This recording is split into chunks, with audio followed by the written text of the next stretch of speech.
you repeat the same patterns because you don't see them.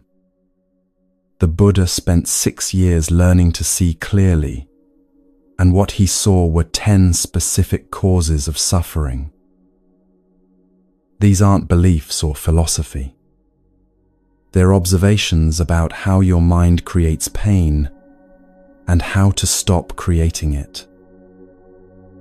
Each lesson addresses one cause, the middle way for extremes, right view for distorted thinking, karma for consequences you can't escape. Tonight you'll hear 10 stories from the Dhammapada commentary, the Jatakas, and the Pali Canon. Stories about a merchant who never rested, a monk who held a snake wrong, an orphan who shared his only meal. Each one shows a pattern and what happens when you finally see it. This works regardless of what you believe. The Buddha didn't teach religion, he taught cause and effect. You're suffering because specific causes are present, and you'll stop when you remove them. Find a comfortable position. Let your body settle. Share where you're listening from if you want, but there's no need to. Breathe once with me. Then we'll begin with the first lesson: why the extremes you live in are destroying your peace, and what balance actually means. The middle way starts now.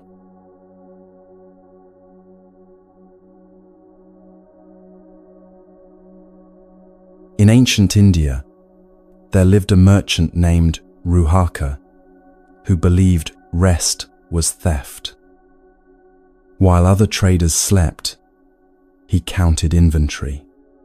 While they ate leisurely meals, he negotiated deals. While they took holidays, he traveled to distant markets. His competitors admired his work ethic. His family rarely saw him. His body kept sending signals he refused to hear. Ruhaka's business thrived. Warehouses filled with silk, spices, and precious metals. His reputation spread across trade routes from the Ganges to the western seas. People said he had the golden touch, that everything he attempted turned profitable. What they didn't see was the price he paid in a currency that can't be deposited. His wife pleaded with him to slow down. His children grew up barely knowing their father's face. Friends invited him to festivals he never attended, to meals he never shared. Each time someone expressed concern, Ruhaka had the same response: after this next deal, after this busy season, after reaching this financial goal, then he would rest. That future never came because the goals kept moving. One morning, Ruhaka woke before dawn, as always, ready to review shipping manifests. But when he tried to stand, his legs wouldn't hold him. He collapsed back onto his sleeping mat, breath coming in shallow gasps. His chest felt tight, as if an elephant stood on his ribs. Servants rushed to fetch physicians while Ruhaka lay there, finally forced to be still.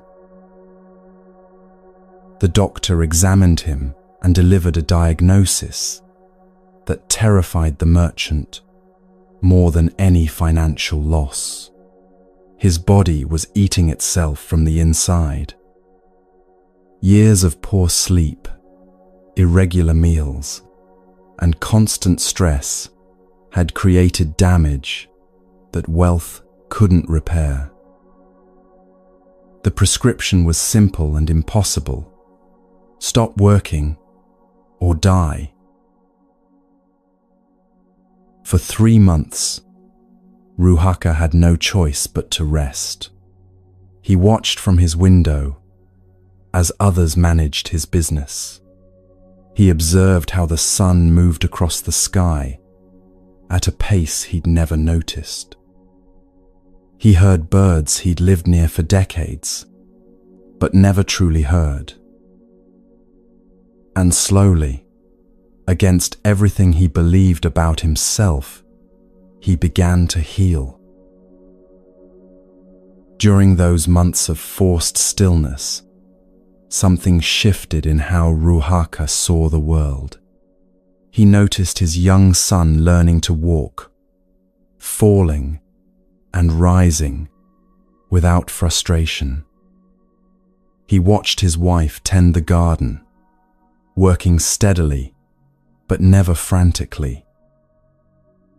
He observed how the servants accomplished their tasks efficiently during daylight hours, then rested completely at night. Everyone around him seemed to understand something he'd missed. There's a rhythm to sustainable living. But the real change happened when one of his managers came to report.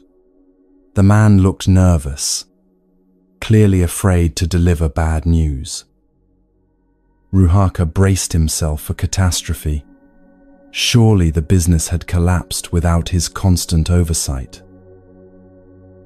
Instead, the manager reported that profits had actually increased. This made no sense to Ruhaka.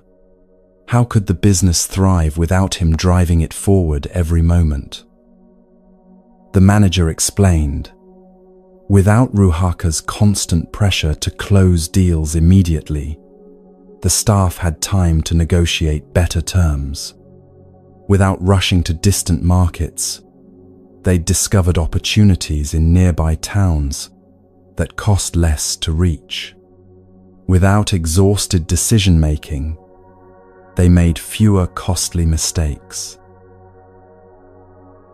The business had been succeeding despite his frantic pace, not because of it. Ruhaka lay there, absorbing this information. His entire life had been built on a belief that turned out to be false. He'd assumed that more effort always meant better results, that rest was laziness, that stopping meant losing ground. But here was proof that extreme effort had actually been hurting what he was trying to build. When he finally recovered enough to return to work, Ruhaka made changes that confused his competitors. He established regular rest days. He stopped traveling during the hottest months. He ate meals at proper times instead of while walking between warehouses. Other merchants whispered that he'd lost his edge, that illness had made him soft. But his business continued growing, and more importantly, he was alive to enjoy it. The Buddha would later point to stories like Ruhaka's when teaching what he called the middle way. This wasn't a compromise or a lukewarm approach to life. It was recognition of a fundamental truth. Extremes destroy what they claim to build.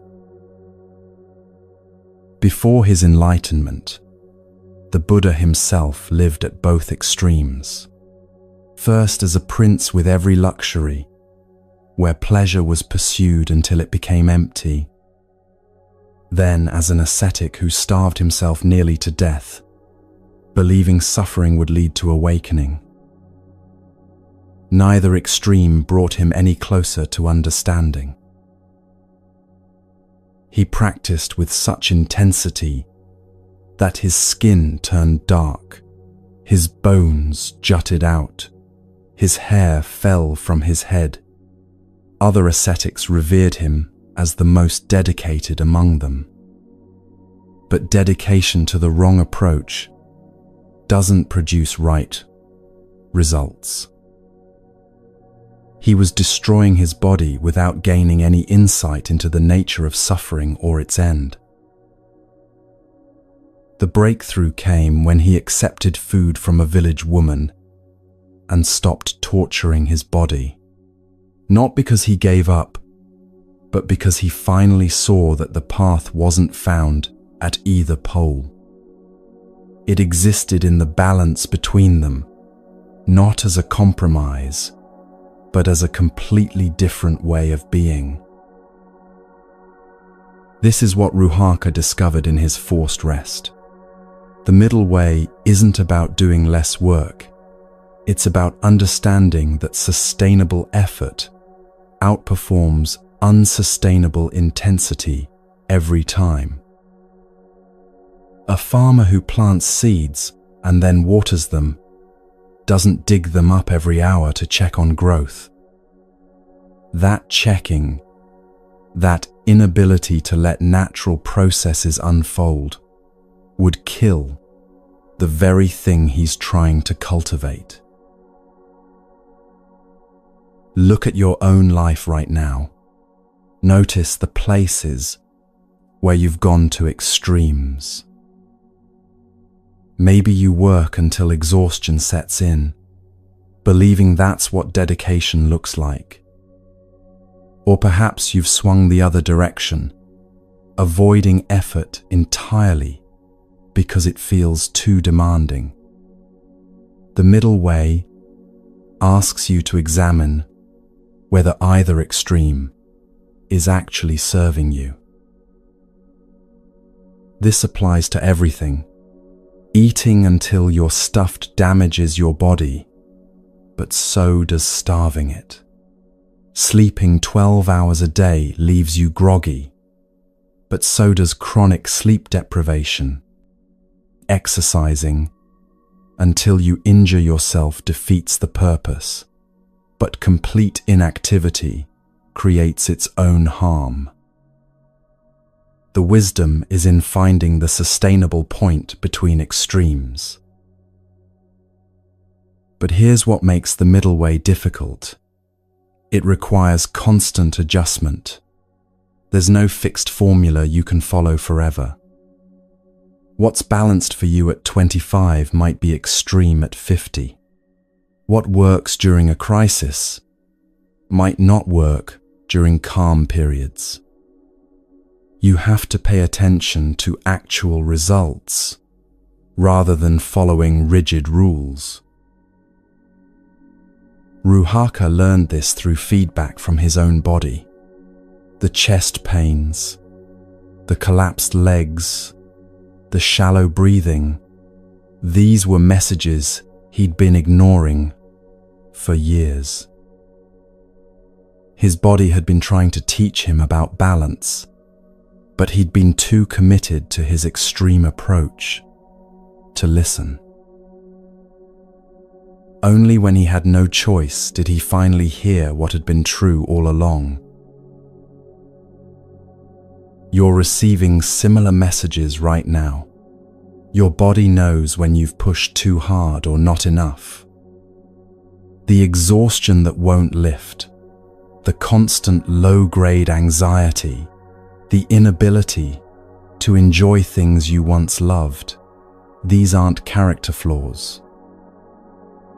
They're signals that you've drifted too far toward one extreme or another. The Buddha taught that the middle way isn't passive. It's actively intelligent. It means observing what actually works, rather than what should work, according to your beliefs. Ruhaka believed rest was weakness, until his body proved him wrong. How many of your own beliefs about what's necessary are actually creating the problems you're trying to solve? Consider modern work culture, We celebrate people who boast about 4 hours of sleep, who check emails at midnight, who never take vacations. We call this dedication, ambition, success. But the research shows what the Buddha taught 25 centuries ago: chronic overwork decreases productivity, creativity, and decision-making quality. The person who works 60 hours a week often produces less valuable output than someone working 40, because exhaustion creates mistakes, missed insights, and burnout. Yet the opposite extreme doesn't work either. Complete avoidance of effort, constant seeking of comfort, refusing any challenge. This creates its own suffering. Skills atrophy, confidence erodes, life becomes small and fearful. The middle way isn't about choosing comfort over effort. It's about right effort, the kind that builds rather than destroys. Think of a guitar string, too loose, and it produces no sound. Too tight, and it snaps. But at exactly the right tension, it creates music. Your life works the same way. You're looking for that precise tension where growth happens without breaking. Ruhaka found his balance through crisis.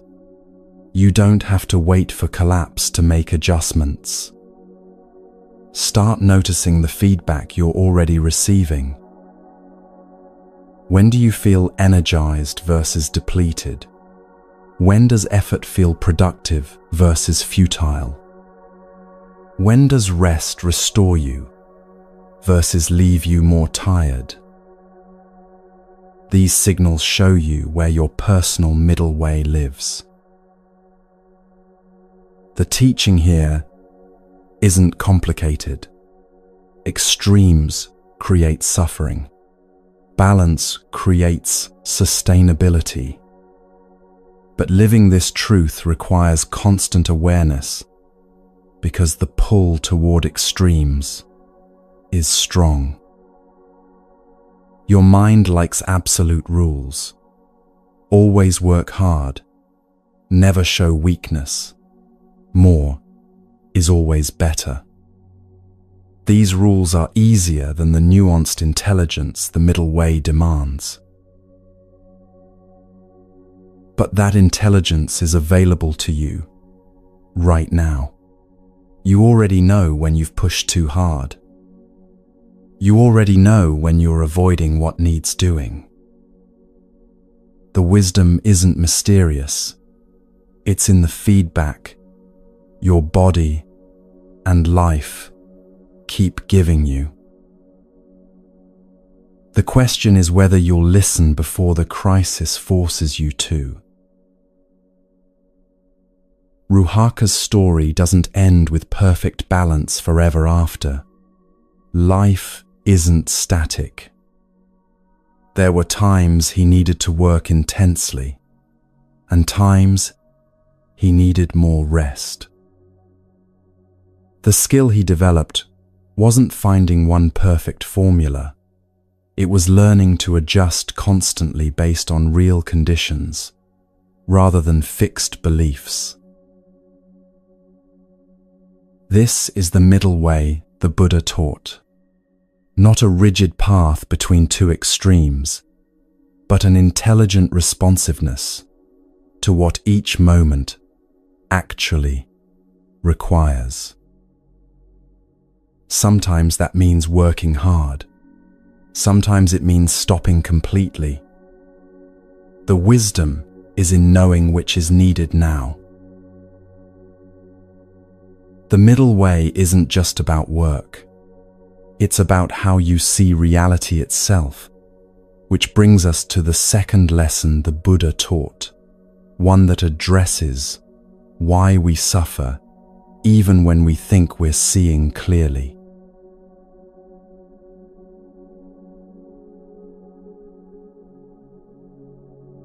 A man was walking through tall grass when he saw what appeared to be a stick lying across the path. Without thinking, he reached down and grabbed it by one end to move it aside. The stick was actually a snake, and because he'd grabbed it by the tail, instead of safely behind the head, it whipped around and bit him. He dropped it immediately, the pain sharp and immediate, his arm already beginning to swell. The snake slithered away into the grass, neither malicious nor forgiving, simply responding to being grabbed dangerously. The Buddha used this image when teaching about wrong view, seeing reality incorrectly, and then acting on that incorrect perception. The man wasn't stupid or careless. He simply saw something that wasn't there and responded to his perception rather than to what was actually present. The snake didn't bite him because it was evil. It bit him because that's what snakes do when grabbed dangerously. This is how most human suffering works. You're not being punished by life. You're experiencing the natural consequences of seeing things incorrectly and acting on those incorrect perceptions. The Buddha taught that right view, seeing things as they actually are, is the foundation of the entire path to freedom from suffering.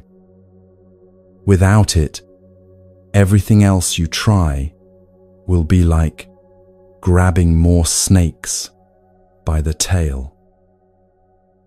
You might have good intentions, you might work hard, you might be sincere in your efforts, but if you're seeing reality incorrectly, your actions will create more suffering. So what does it mean to see things as they really are? The Buddha wasn't talking about some mystical vision or supernatural insight. He meant seeing the basic facts of existence that are true whether you notice them or not. First, everything changes. Not eventually, not in some distant future, but constantly. The body you're in right now is not the same body you woke up in this morning. Cells have died and been replaced. Chemical balances have shifted. Injuries have healed or worsened. The thoughts you're thinking now are already different from the thoughts you had a moment ago. Yet you treat your body and mind as if they're fixed things, then feel shocked and betrayed when they age or change or fail to remain consistent. This is wrong view, not because you're morally wrong to feel shocked, but because your shock comes from seeing permanence where there is only constant change. You grabbed the snake thinking it was a stick. Second, everything is connected to everything else. Nothing exists in isolation. Your mood right now depends on your sleep last night, which depended on your stress yesterday, which depended on that conversation last week, which depended on patterns formed in childhood, which depended on your parents' experiences, which depended on their culture, which depended on historical events, which depended on geological and evolutionary processes, stretching back billions of years. When you think, I chose to feel this way, you're seeing a stick where there's a snake. Your choices emerge from countless conditions you didn't choose and often don't see. This doesn't mean you have no agency. It means your agency operates within a vast web of causes you didn't create. Third, clinging to anything causes suffering. Not might cause suffering, not sometimes causes suffering, but always and inevitably creates suffering. You cling to youth and suffer as you age. You cling to health and suffer when illness comes. You cling to relationships and suffer when they change or end. You cling to your self-image and suffer whenever reality contradicts it. The suffering doesn't come from the aging, illness, or change itself. It comes from wanting reality to be different than it is. This is like repeatedly grabbing the snake by the tail, while insisting it should behave like a stick. Most people spend their entire lives operating from wrong view without realizing it.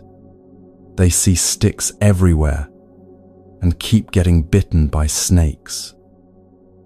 Then they conclude that life is fundamentally unfair, that they're cursed, that happiness is impossible, that other people have it easier. But look closer at what's actually happening. Someone insults you, and you suffer for days. The suffering isn't in the words. Those are just sounds that already vanished into silence. The suffering is in your belief that the insult means something permanent about your worth, that you've been damaged by it, that you need to do something to fix what's been broken. Wrong view sees a stick. This insult has harmed me. Right view sees the snake. Thoughts about the insult are creating suffering in this present moment, and I'm grasping those thoughts as if they're solid truth. Someone praises you and you feel temporarily good, then anxious about whether you deserve it, then worried about maintaining the standard, then deflated when the good feeling fades. Wrong view sees praise as something solid you can possess. Right view sees praise as sounds and thoughts that arise and pass, creating pleasant and unpleasant sensations that also arise and pass. The Buddha wasn't being pessimistic when he taught this. He was being accurate. And accuracy is what allows you to stop getting bitten. Think about how you see your thoughts. Most people treat thoughts as truth. A thought appears, "I'm not good enough," and you automatically believe it, feel the emotional impact, act on the assumption that it's accurately describing reality. You don't question whether the thought is true any more than you'd question whether a chair is there when you see it. This is grabbing the snake by the tail. The thought isn't truth. It's a mental event, no more inherently true than a dream or a random worry. But because you see it as truth, you suffer accordingly. Or consider how you see other people. You create a mental image. She's judgmental. He's unreliable. They don't care about me. And then you relate to your image rather than to the actual, changing, complex person in front of you. They do something that contradicts your image, and you either dismiss it as an exception or get confused and frustrated. Your image becomes a cage that limits how you can interact with the real person standing before you. Wrong view again. You're seeing a fixed stick where there's a constantly changing, multifaceted snake. The bite comes when you act on your fixed image, and reality doesn't cooperate. The Buddha taught that wrong view is the root of all other problems. If you see clearly, you naturally act in ways that reduce suffering. If you see incorrectly, even your attempts to help yourself will backfire. Take addiction as an example. Wrong view sees the substance or behavior as the source of pleasure, relief, or escape. So the solution seems to be willpower. Just stop using. Just control yourself. Just be stronger. But this is fighting the snake you think is a stick. Right view sees that you're using the substance to escape from uncomfortable sensations that arise from deeper patterns of wrong view. You believe certain feelings are unbearable, certain truths are too painful to face, certain aspects of yourself are unacceptable. These beliefs create suffering, and the substance temporarily masks that suffering. The solution isn't willpower. It's changing the underlying views that create the suffering you're trying to escape. When you see clearly that no feeling is actually unbearable, that truth is less painful than avoidance, that all aspects of experience are workable, the compulsion naturally decreases.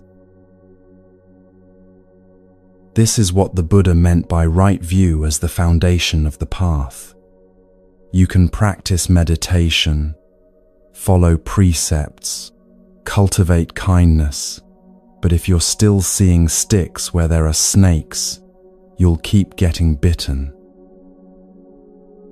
So how do you develop right view?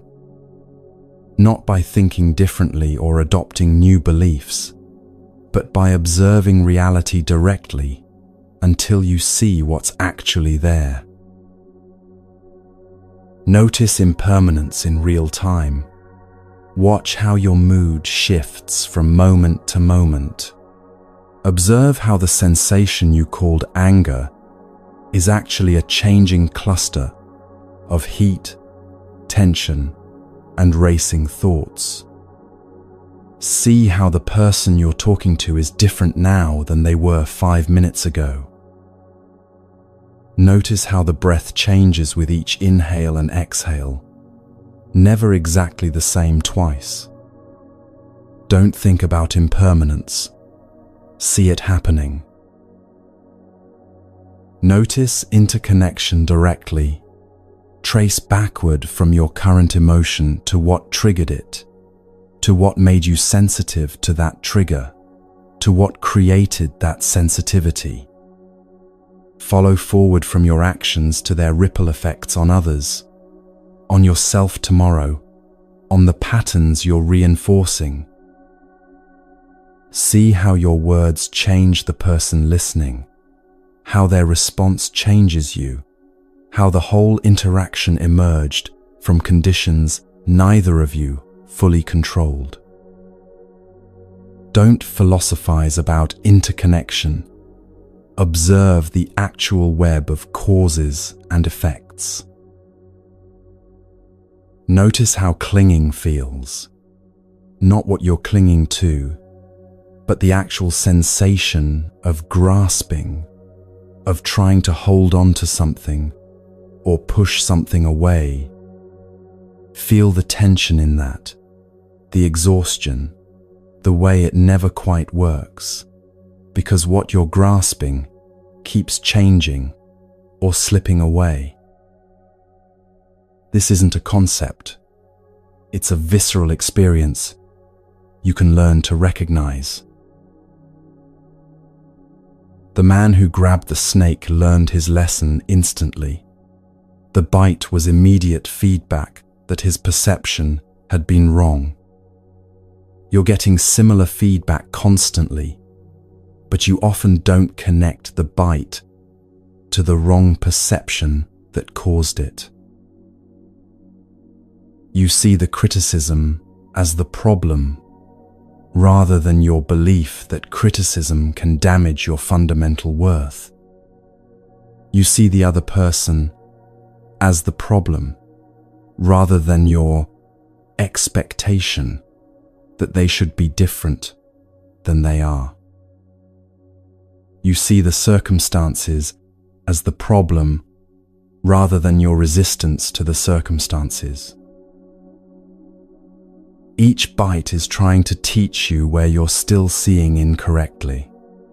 The suffering isn't punishment, it's information.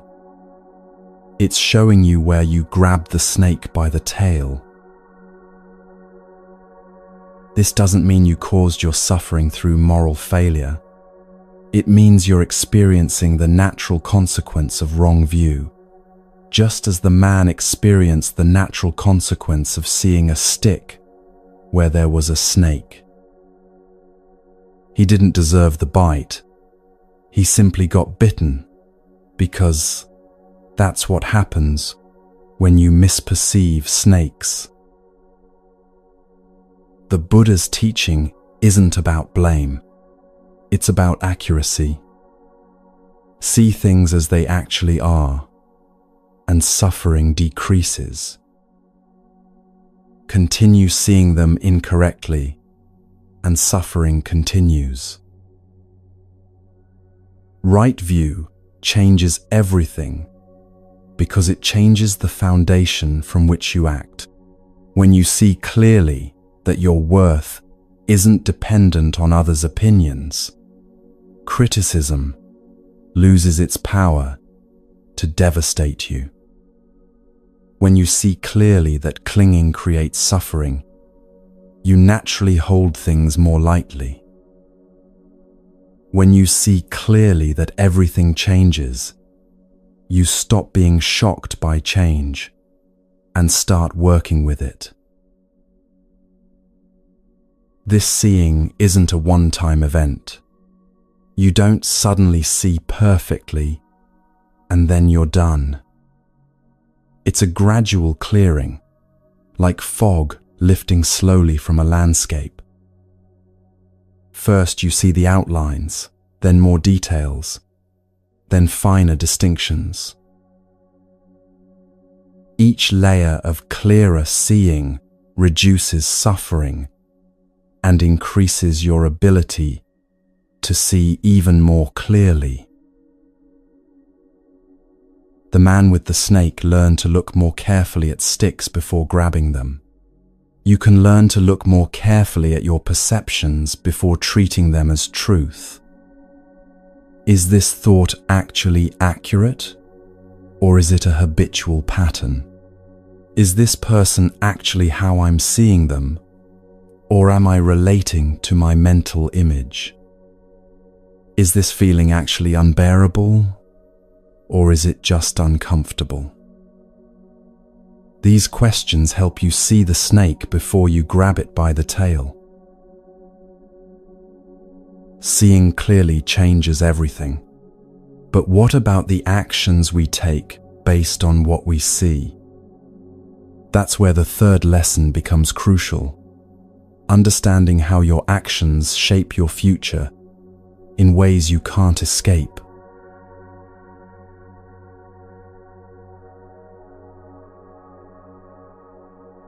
There was once a wealthy man in the city of Rajagaha, whose fortune exceeded that of most merchants in the kingdom. His warehouses overflowed with grain, his vaults held gold, his estate employed dozens of servants. Yet when his wife gave birth to a son, something strange happened inside the father's heart. A tightness formed that he couldn't explain, a resistance to sharing even the smallest portion of his wealth with this child. The boy was named Matakundali, and from the moment of his birth, his father's miserliness toward him was absolute. While the household ate well-prepared meals, the boy received scraps. While servants wore decent clothing, Matakundali wore rags. The father couldn't bring himself to spend a single coin on proper food or care for his own son, though he had more than enough to feed 100 children luxuriously. The mother pleaded, relatives questioned, servants whispered, but the father's irrational stinginess toward the boy only hardened with each passing year. He would give to temples, host feasts for guests, donate to the poor, but for his own child, he felt only a strange compulsion to withhold. Matakundali grew weak and thin, his body never developing properly because nutrition never came. By the time he reached 16, he looked like a child of 8, frail and hollow-eyed. Then he fell ill with a fever that might have been treatable with proper food and medicine. The father, true to his pattern, refused to call physicians or provide remedies. He watched his son waste away, day by day, some part of him wanting to help, but a stronger part unable to open his hand. Within a week, Matakundali died in that house of abundance, having never known a full meal or a father's generosity. The Buddha happened to be staying nearby when this occurred. Word of the strange death reached him. A wealthy man's son, starving to death while surrounded by plenty. People couldn't understand it. What kind of father watches his child die rather than share his wealth? The Buddha explained what most people couldn't see. This wasn't random cruelty or simple greed. It was the visible manifestation of a pattern that had been set in motion lifetimes before. In a previous life, Matakundali had been a wealthy man himself. One day, he'd prepared an elaborate meal and was about to eat when a monk appeared at his door, requesting alms. The wealthy man looked at his food, looked at the monk, and made a choice. Rather than share even a portion, he threw the entire meal into the river, preferring to waste it than give it to someone who needed it. That single action of deliberate waste, choosing destruction over generosity, created a pattern that followed him across lifetimes. The consciousness that made that choice carried the imprint forward. In this life, he experienced the receiving end of that same withholding he'd once enacted. This is what the Buddha meant by karma, not cosmic punishment administered by some judgmental universe, but the simple continuation of patterns you yourself create through intentional action. The word karma means action, specifically intentional action. Not every action creates lasting patterns, reflexes, accidents. Things done without awareness leave little trace. But when you act with clear intention, especially when that action is repeated, you're literally training your consciousness to operate in certain ways. Think of it like this. Every time you respond to frustration with anger, you're strengthening the neural pathways that lead to anger. You're making it easier for anger to arise next time and harder for other responses to emerge. This isn't mystical. It's how the brain works, how habits form, how patterns become ingrained. The man who wasted food to spite a monk trained himself in withholding and waste. That training didn't disappear when his body died. The pattern continued in the next consciousness that arose, carrying forward the imprint of that training. And in this new life, the pattern manifested from a different angle. Instead of being the one who withholds, he became the one who experiences withholding. The father's inexplicable miserliness toward his own child wasn't a character flaw or mental illness. It was karma ripening, the consequence of an intentional action finding its way back to the consciousness that created it. This teaching disturbs people when they first hear it. It sounds like blaming victims, like saying people deserve their suffering. But the Buddha wasn't making moral judgments. He was describing cause and effect in the realm of intentional action. You plant apple seeds, you get apple trees. You plant thistle seeds, you get thistles. This isn't the universe rewarding apples and punishing thistles. It's just how seeds work.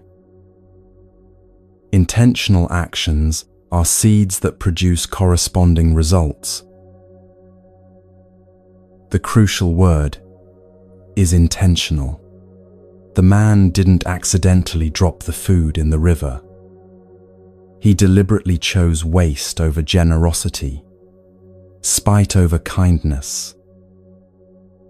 That intention is what created the karmic pattern, not the physical action itself.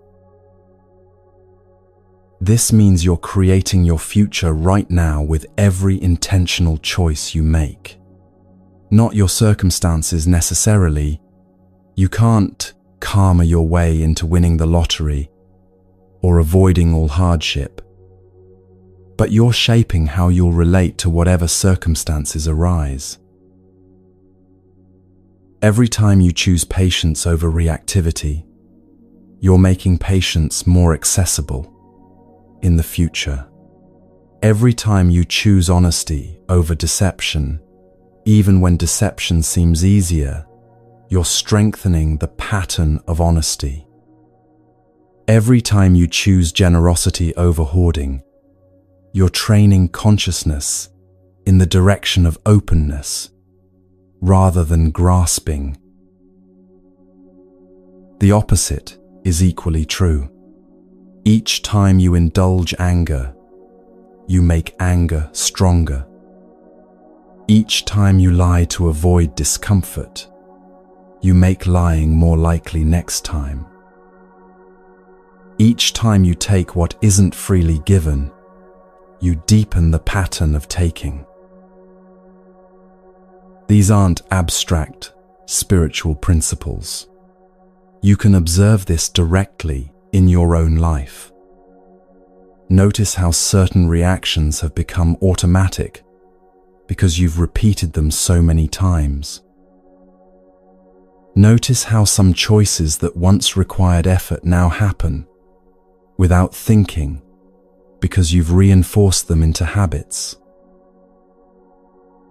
That's karma in action. You're not being controlled by some external force. You're experiencing the momentum of your own past intentions. Mata Kundali's story shows the extreme version, a pattern so strong it carried across lifetimes and manifested as a father's inexplicable cruelty. But you don't need to believe in rebirth to understand the principle. In this single life, you're constantly experiencing the results of patterns you've created through repeated, intentional action. The person who spent years reacting to stress with alcohol now finds that alcohol is the first thing their mind reaches for when difficulty arises. The person who repeatedly chose work over relationships now finds themselves isolated with successful careers, but no one to share them with. The person who trained themselves to see threats everywhere now lives in constant anxiety, even when objectively safe. None of this is punishment. It's pattern playing out, momentum continuing, seeds sprouting into plants that match the seeds that were sown. The question is, what are you planting now? Because here's what the Buddha discovered that makes this teaching liberating rather than depressing. You can change the pattern, starting with the next intentional action. You're not doomed to repeat the past forever. Mata Kundali couldn't change the pattern that led to his death, that karma had already ripened. But if his consciousness continues, if there's another life after that one, the experience of starving, while surrounded by plenty, will itself create new patterns. Perhaps patterns of compassion for those who suffer, of understanding what withholding feels like from the receiving end. You don't need to wait for another lifetime. Right now, in this moment, you can choose an action that contradicts your habitual pattern. The person who always reacts with anger can choose patience, even once. The person who habitually lies can tell the truth, even when it's uncomfortable.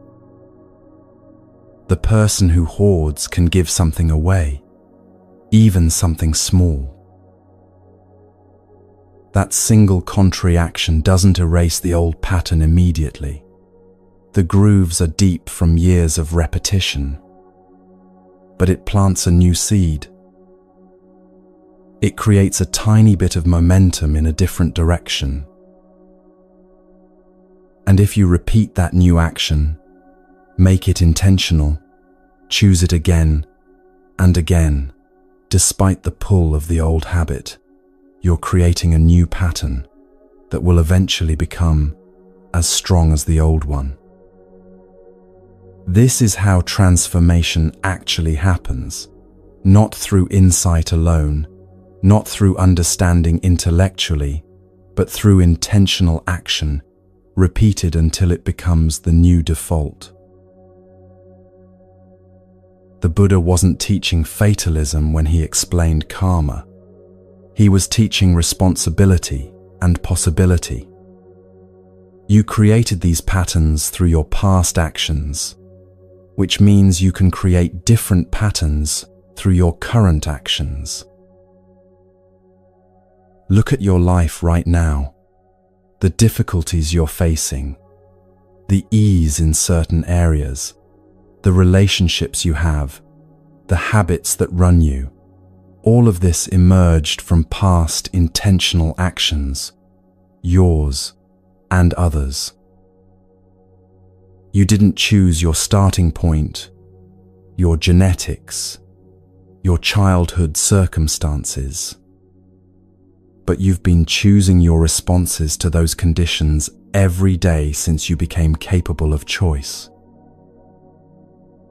Those responses created patterns that led to this present moment, and this present moment offers you the chance to choose responses that will create different patterns leading to different futures. The man who wasted food could have chosen differently. He could have shared with the monk, created a pattern of generosity that would follow him forward. Instead, he chose spite, and that choice echoed across lifetimes. You're making similar choices constantly, though usually with less dramatic results. The choice to snap at your partner or respond with kindness. The choice to work with integrity or cut corners. The choice to face difficulty or numb yourself against it. Each choice is a seed. Each seed will sprout. You will experience what grows from what you're planting right now. This isn't meant to make you paranoid about every action. It's meant to wake you up to the power you actually have. You're not a victim of random forces. You're experiencing the results of patterned forces you yourself have created and continue to create with every intentional choice. The good news is that you can start creating better patterns immediately. You don't need permission, special circumstances, or ideal conditions. You just need to make one intentional choice that contradicts the harmful pattern, then another, then another. The father in the story was trapped by a pattern so strong he couldn't break it even to save his son's life. You may have patterns that feel equally unbreakable, but they're only unbreakable if you never choose differently. If you let momentum continue unchallenged. Your past shaped today. There's no escaping that. The patterns you created through years of repeated choices are playing out right now in your circumstances, your reactions, your relationships. But what about the time you have left? What patterns will you choose to create starting with your next intentional action?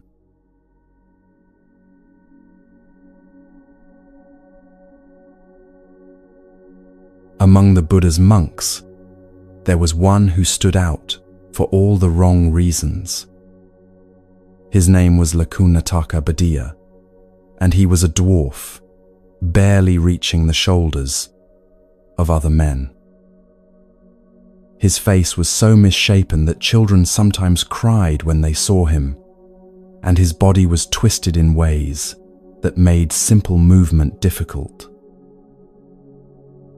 Other monks whispered about him. Visitors to the monastery stared.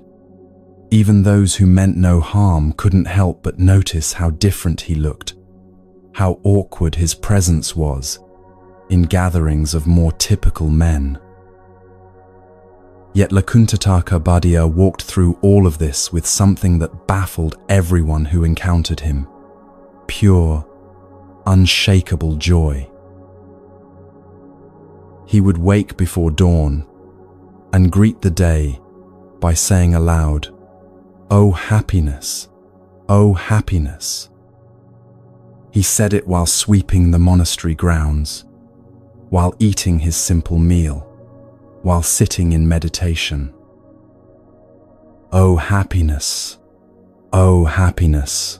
not as a mantra, he was forcing himself to repeat, but as a genuine expression of what he felt. The other monks found this deeply confusing. Here was a man with every reason to be bitter, poor, ugly, physically limited, subject to mockery and pity in equal measure. Yet he radiated more contentment than men who were healthy, attractive, and accomplished. How could someone in his position possibly be happy? Finally, several monks went to the Buddha with their question. "Master, we don't understand Lakuntaka Bhadia. He has nothing that people usually associate with happiness. Yet, he's the most joyful person we know.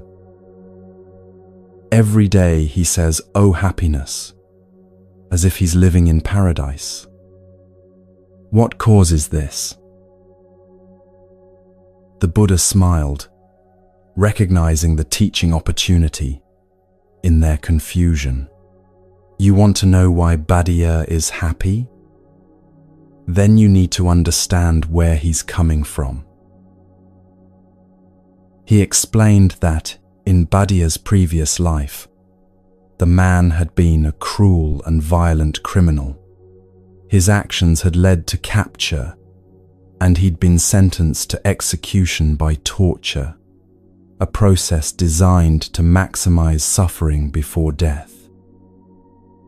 For days, he experienced unimaginable physical pain as executioners slowly took his life, using methods too brutal to describe. When that consciousness ended and a new life began, the imprint of that torture remained. Bhadia was born into this life with a body that reflected some of that past suffering, twisted, limited, causing him social pain to mirror the physical pain of before. But here's what the other monks had missed. Compared to being actively tortured to death, every single moment of this life was absolute bliss. No one was driving nails into his flesh. No one was burning him or crushing his bones. He could breathe freely. He could eat when hungry. He could sleep without fear of waking to more agony. People might stare or whisper, but they weren't trying to kill him slowly. From this perspective, every ordinary moment was a gift beyond measure. The simple act of walking through the monastery garden was bliss. He wasn't being tortured. Eating plain rice was bliss. He wasn't being tortured. Being mocked by others was bliss. He wasn't being tortured. Oh, happiness wasn't empty optimism or spiritual bypassing. It was accurate assessment of his actual experience compared to what he'd known before. The Buddha used Bhadia's story to teach something crucial about how we experience life. Your happiness or suffering isn't determined by objective circumstances. It's determined by what you compare those circumstances to. Bhadia compared everything to being tortured to death and found every moment wonderful. The other monks compared their lives to idealized fantasies and found themselves lacking. Same monastery, same food, same teaching, completely different experience, based entirely on the frame of reference each person was using. You're doing this constantly without realizing it. You compare your body to magazine covers and feel inadequate. You compare your career to highlight reels on social media and feel like a failure. You compare your relationship to movie romance and feel disappointed. These comparisons create suffering, not because your actual circumstances are bad, but because you're measuring them against impossible standards that exist only in your imagination. But what if you changed the comparison? What if you compared your current life to the worst day you've ever experienced? What if you compared it to the lives of people throughout history who suffered in ways you've never known? What if you compared it to the very real possibility of not existing at all? Suddenly, the same circumstances that seemed inadequate become grounds for the same joy Buddha expressed. You're not being tortured. You're not starving. You're not dying of untreatable disease. You're breathing, thinking, capable of experiencing this moment. Oh happiness, oh happiness. This isn't about pretending problems don't exist or invalidating real difficulties. Buddha's physical limitations were real. The mockery he endured was real. But he'd learned something most people never learn, that gratitude for what you have is more powerful than resentment for what you lack. The Buddha taught this as part of death awareness, keeping present the fact that life is temporary and therefore precious. Not morbid dwelling on death, but clear recognition that you won't be here forever, which makes now valuable in a way it can't be if you assume there's always more time. When you truly absorb that this day might be your last, it changes how you move through it. The petty irritations lose their power. The grudges you've been holding seem pointless. The appreciation you've been postponing until things are perfect becomes urgent. Buddha lived every day as if it were a gift, because he remembered, at some level, what it felt like when days were running out in agony. You don't need to wait for a near-death experience to access this same clarity. You just need to be honest about the fact that your time is limited, and this moment will never come again. Right now, wherever you are, you're experiencing conditions that billions of people throughout history would consider miraculous. You're probably not hungry to the point of starvation. You're probably not in severe physical pain. You have access to knowledge that would have seemed like magic a century ago. You can communicate with people across the planet instantly, cure diseases that used to be death sentences, travel distances that used to take months in a matter of hours. None of this guarantees happiness, because happiness isn't about circumstances. It's about perception. Buddha with nothing was joyful. The other monks with much more were restless and unsatisfied. The difference was in how they saw what they had. You can test this right now. Take a moment and compare your current situation to the worst moment of your life. If you're reading this or listening to it, you're not in that worst moment anymore. You survived it. You're here, conscious, capable of receiving these words.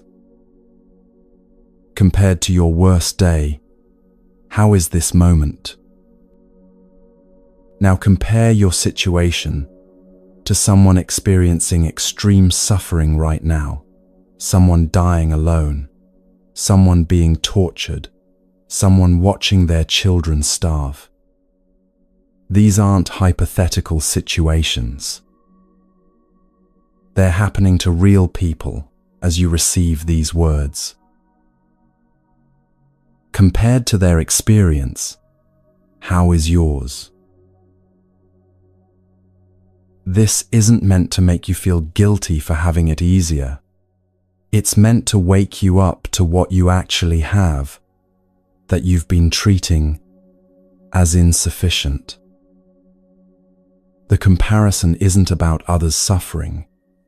It's about your own perception. Buddha's past life torture gave him a reference point that made everything else feel like bliss. You probably don't have that extreme contrast in your direct experience. But you do have imagination, memory, and the ability to recognize that your current circumstances could be much worse. The Buddha wasn't teaching toxic positivity or spiritual bypassing when he pointed to Buddha as an example. He was showing how happiness emerges from realistic perception rather than circumstantial perfection. Buddha's life wasn't objectively wonderful, but his perception of it was accurate. Compared to being tortured to death, every moment was indeed happiness. This is living each day fully, not by cramming it with experiences or achievements, but by actually recognizing what you're experiencing right now as valuable simply because you're experiencing it. You're alive. That fact alone, when seen clearly, is extraordinary. Most people live as if they have unlimited time, saving their appreciation for some future moment when everything aligns perfectly. Then they die having never fully inhabited any of the moments they actually had, because they were always waiting for better ones. Buddha didn't make this mistake.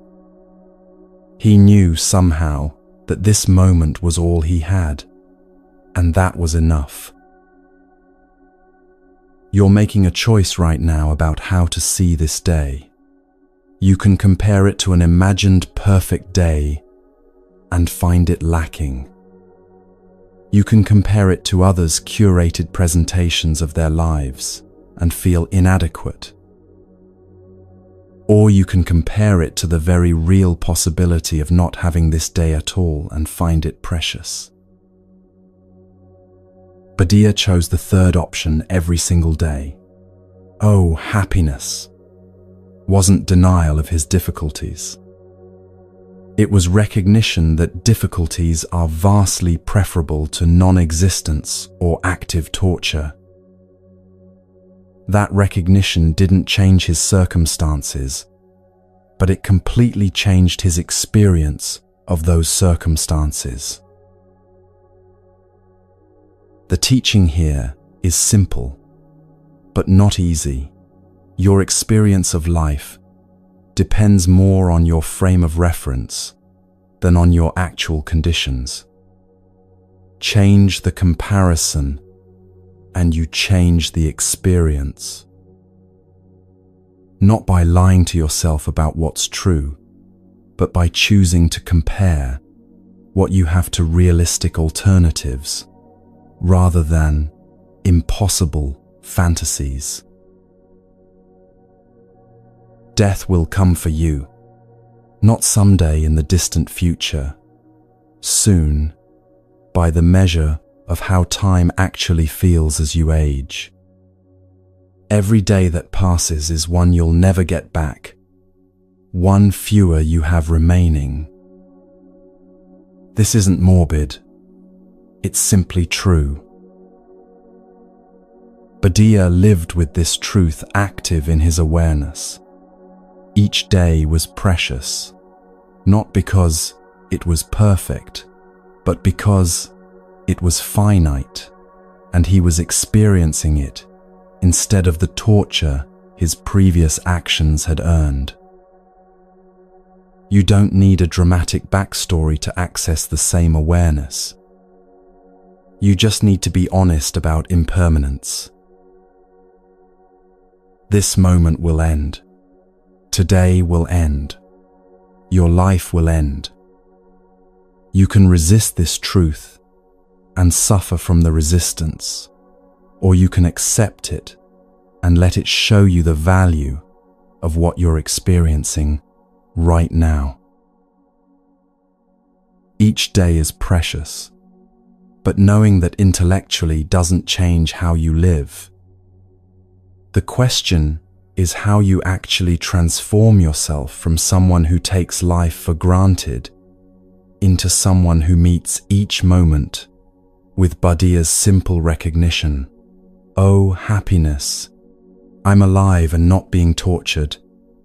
What could be better than this?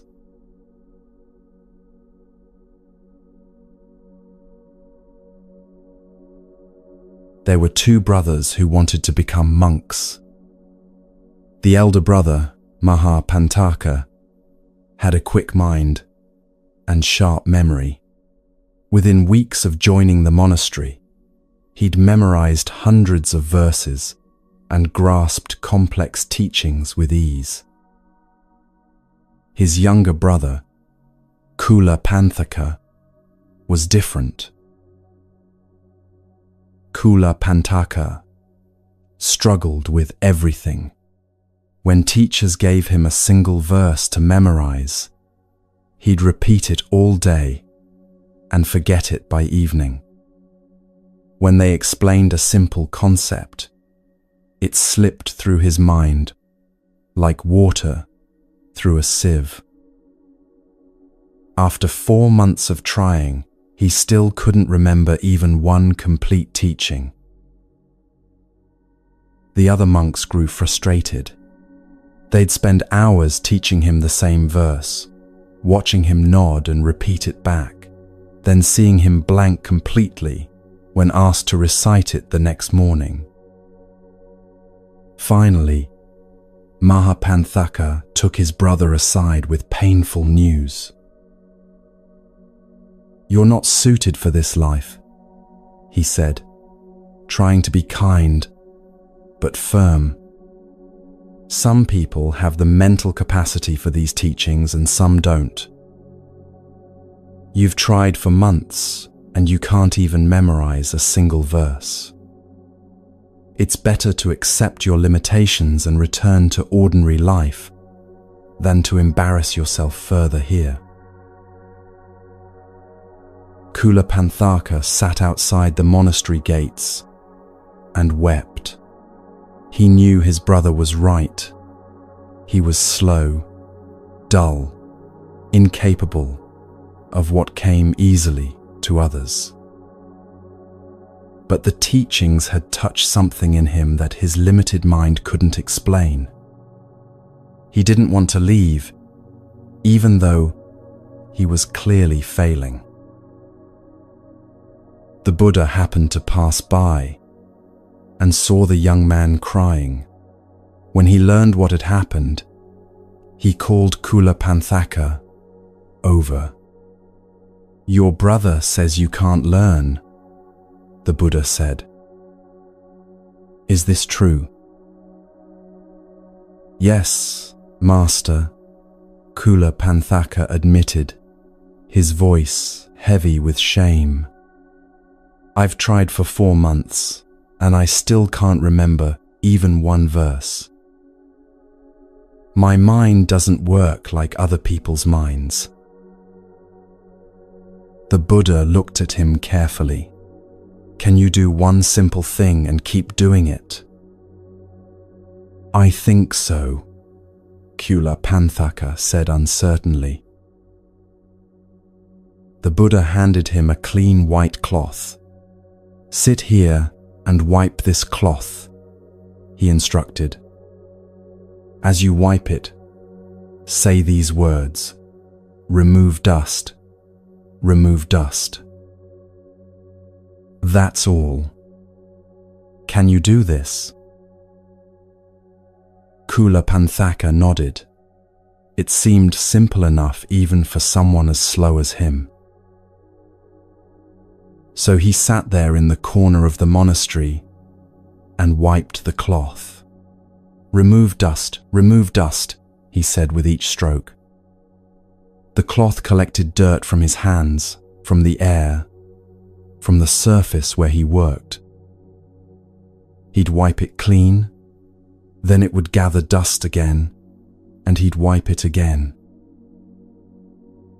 Hours passed, days passed, weeks passed.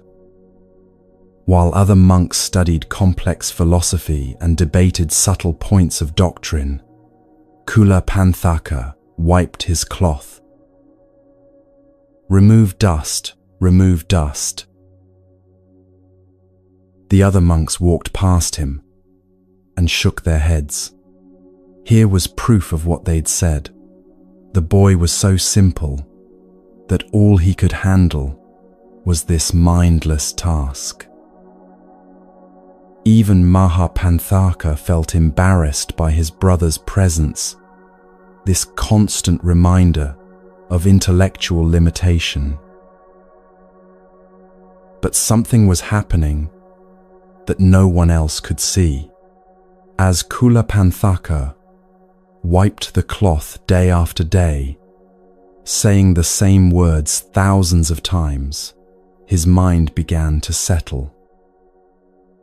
The racing thoughts that had made memorization impossible started to slow. The anxiety about being stupid began to fade. He noticed that dust appeared on the cloth constantly. He'd wipe it completely clean, and within moments, new dust would settle. The cloth was never permanently clean. Cleaning it was an ongoing process, not a final achievement. Then one day, after months of wiping, a question formed in his quiet mind. If this cloth is never permanently clean, what else is like this? He looked at his own mind and saw the same pattern. Thoughts arose like dust settling on cloth. He could remove a thought, feel clear for a moment, then new thoughts would appear. The mind was never permanently clean. It required constant attention, just like the cloth. And deeper still, what was this dust he'd been commanded to remove? Physical dust on the cloth, yes, but also greed, anger, and delusion settling constantly on consciousness. Remove dust, not once, but continuously, moment after moment. In that simple realization, earned through months of repetitive practice that everyone else had dismissed as pointless, Kulapanthaka understood what the brilliant monks were still trying to grasp through complex study. The path wasn't about accumulating knowledge. It was about the patient, continuous removal of what obscures clarity. He achieved full enlightenment sitting there with his cloth, becoming an awakened being through the simplest practice imaginable. The slow-minded monk who couldn't memorize a single verse had understood the entire teaching by doing one thing completely. When the Buddha told the other monks what had happened, they were stunned. How could someone so dull achieve what they, with all their learning and sharp minds, had not? The Buddha used Kulapanthaka as an example of how transformation actually happens. Not through dramatic breakthroughs or sudden insight, but through small, consistent actions, repeated until they reveal truth. The brilliant monks had been trying to swallow the ocean in one gulp, accumulating teachings faster than they could integrate them. Kulapanthaka had taken one drop and investigated it completely until that single drop revealed the nature of the entire ocean. This is how wisdom actually builds, not through grand gestures or intense bursts of effort that can't be sustained, but through small steps taken consistently in the same direction. You live in a culture that promises instant transformation, 7-day cleanses, weekend workshops that claim to revolutionize your life, apps that guarantee meditation mastery in 10 minutes a day. The underlying message is that change should be fast, dramatic, and easy. But Kulapanthaka's story reveals how change actually works. He didn't achieve enlightenment through an intensive retreat or a powerful revelation. He achieved it by wiping a cloth and saying 2 words thousands upon thousands of times until the repetition wore through his mental resistance and revealed what was always true. The monks who rejected him were smarter, more capable, better educated, yet their brilliance became an obstacle because it made them impatient with simple practices. They wanted advanced teachings, sophisticated techniques, complex philosophies to match their complex minds. Kulapanthaka had no choice but to be simple, because his mind couldn't handle complexity. That limitation became his liberation. He couldn't skip steps or jump to advanced practices, so he did the one simple thing he was given with complete attention. You probably have more intellectual capacity than Kulapanthaka. The question is whether your greater capacity is helping you or hindering you. Are you using it to practice consistently or to jump between techniques looking for the perfect one? Are you building on small gains or dismissing them as insufficient because they don't match the dramatic transformations you've been promised? Think about something you want to change in your life. Maybe you want to be calmer, more patient, less reactive. The Kulapanthaka approach would be finding one tiny action you can repeat daily that moves you microscopically in that direction. Not a dramatic overhaul of your personality, not an intensive program that requires hours of daily practice you can't sustain. Just one small thing, done consistently, like wiping a cloth and saying, "Remove dust." Maybe it's taking 3 conscious breaths before responding to frustration. Maybe it's pausing 1 second before checking your phone. Maybe it's noticing one moment of gratitude each morning. These actions seem laughably small compared to the change you want. But Kula Panthaka's task seemed laughably small too. Wipe a cloth and say 2 words. How could that possibly lead to enlightenment? Yet it did, because he stayed with it long enough for it to work on him at a level deeper than his conscious understanding. The modern obsession with efficiency works against this kind of transformation. You want to optimize, find the fastest route, eliminate wasted time. But wisdom isn't built efficiently. It's built through repetition that looks wasteful until suddenly it isn't. Kula Panthaka wiped the same cloth for months. An efficiency expert would call that absurd. Surely there was a faster way to learn what he needed to learn. But there wasn't, not for him, because his transformation required the dissolution that only comes from doing something simple so many times that your resistance to simplicity breaks down. You give up too soon. You try a practice for a week, don't see dramatic results, and conclude it doesn't work. You start building a new habit, encounter difficulty on day 3, and abandon it for something that promises easier progress.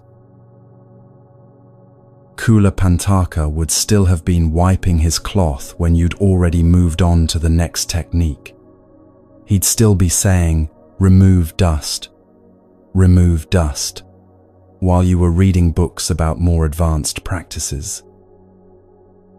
And he'd achieve enlightenment while you were still searching for the right method. This isn't about being stubborn or rigid. It's about understanding that real change happens below the surface of your awareness.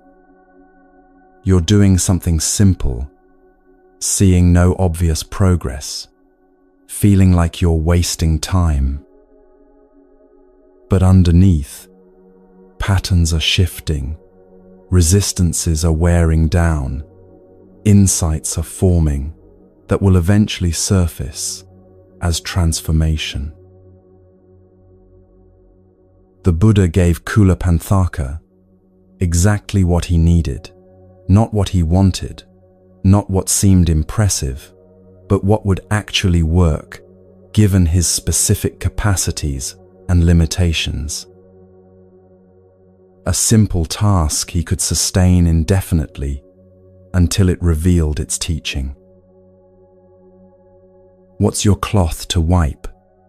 What's the simple thing you could do every single day, regardless of how you feel, whether you see progress, or what more advanced practitioners are doing? Not the optimal practice, not the most powerful technique, just the one thing simple enough that you'll actually do it consistently for months or years until it transforms you. Kula Panthaka couldn't have succeeded at complex practices even if he'd tried. His limitation forced him into simplicity, and simplicity forced him into depth. You have the opposite problem.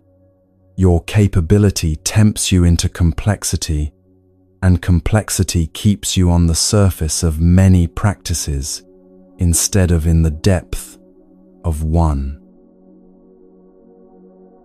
Small steps build wisdom, not because small steps are inherently wise, but because they're sustainable.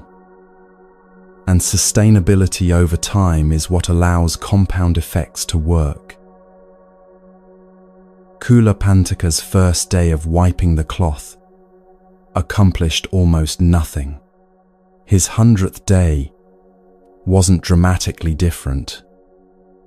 But by day 300, something had shifted without him noticing exactly when. The accumulation of small repetitions had created capacity for insight that wasn't there before. You're looking for the day that changes everything, the breakthrough moment, the sudden awakening, the instant when it all clicks into place. Those moments exist, but they emerge from hundreds of ordinary days of small effort that seem to accomplish nothing at the time. Small steps build wisdom, but how do we know when to speak and when to stay silent?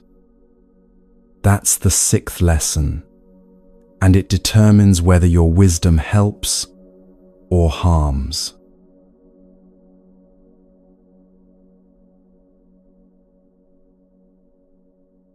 The Buddha had just achieved enlightenment beneath the Bodhi tree.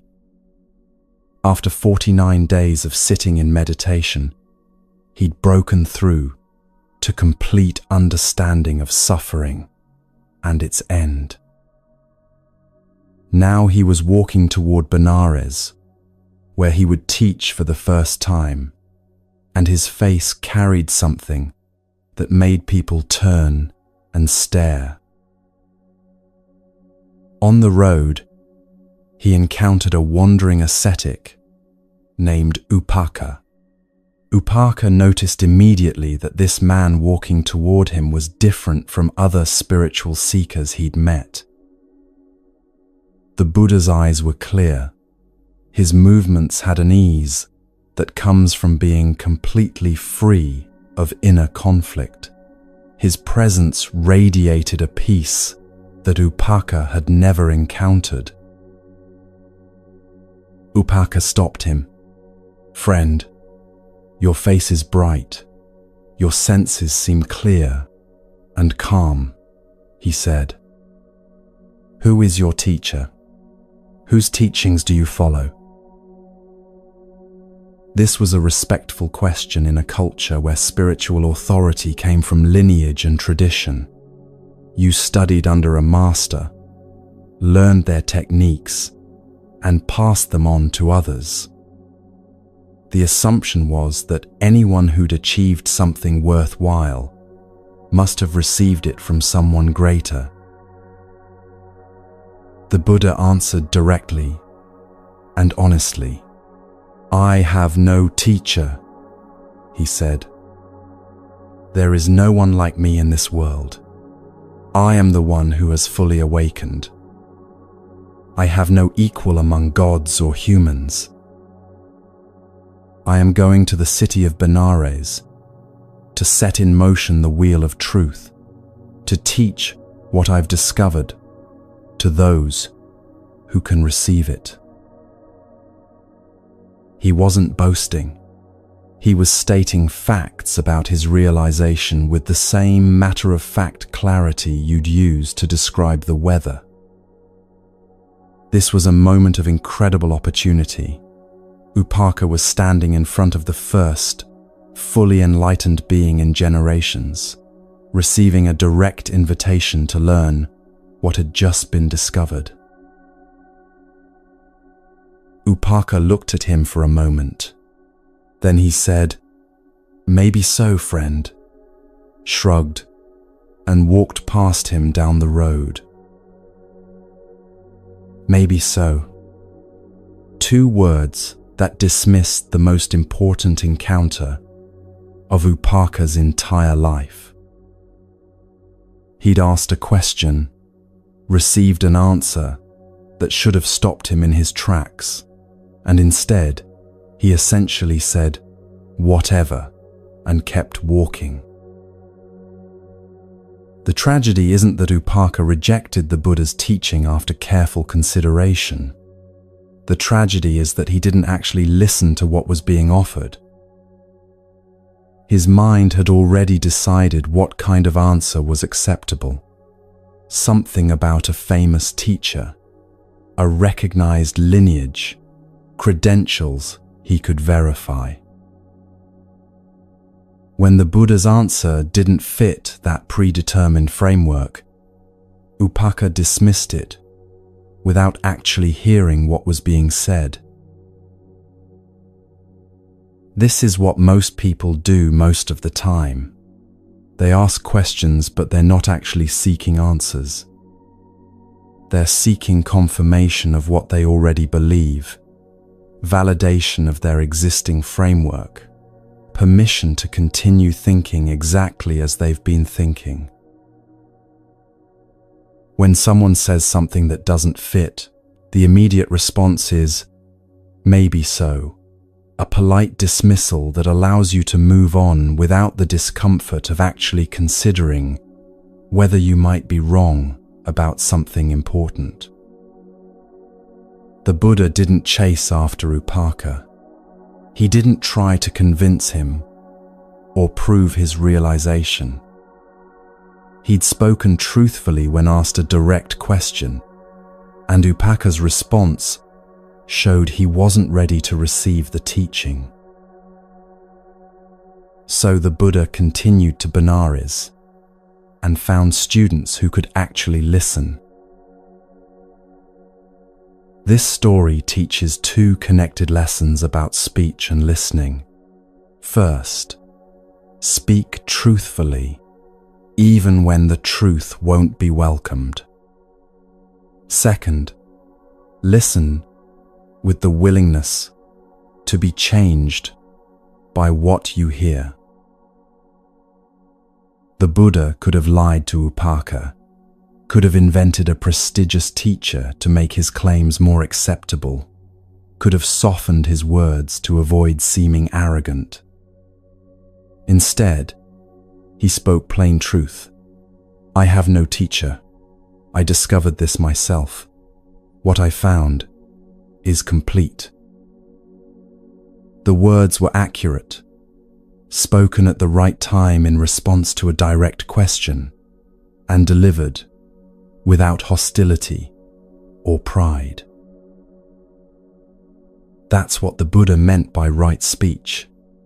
Not flowery language or diplomatic evasion, but words that are true, helpful, timely, and spoken with good intention. Most speech fails at least one of these criteria. You say things that are true but not helpful, criticizing someone in a way that serves your need to vent rather than their need to grow. You say things that might be helpful but aren't true, empty reassurances that make someone feel better temporarily, but don't address reality. You say true and helpful things at the wrong time, offering unsolicited advice when someone just needs to be heard. The Buddha's speech to Upaka was true, potentially helpful if received, perfectly timed as a response to a direct question, and spoken with the intention of sharing what had been discovered. It was right speech, even though it wasn't received. But Upaka's failure was in listening. He heard the words, but he didn't receive them. His mind was too busy judging whether the answer fit his preconceptions to actually consider whether it might be true. You do this constantly. Someone is talking and you're already formulating your response, waiting for them to finish so you can say what you've prepared. They're sharing something that challenges your worldview, and you're busy dismissing it before they've completed their sentence. They're offering perspective you need, and you're scanning their words for flaws, so you can reject the whole message based on a single questionable detail. This isn't listening. This is waiting to talk while someone else makes sounds. Real listening requires something upaka didn't have: the willingness to be wrong about what you think you know. If you've already decided what's true, what's possible, what's acceptable, then you're not listening, you're filtering. Only information that confirms your existing beliefs makes it through, and everything else gets the maybe so treatment. The cost of this is immense. Upaka walked right past enlightenment because the Buddha's answer didn't match his expectations about how enlightened people should talk. How many times have you walked past answers because they came from unexpected sources or sounded different from what you anticipated?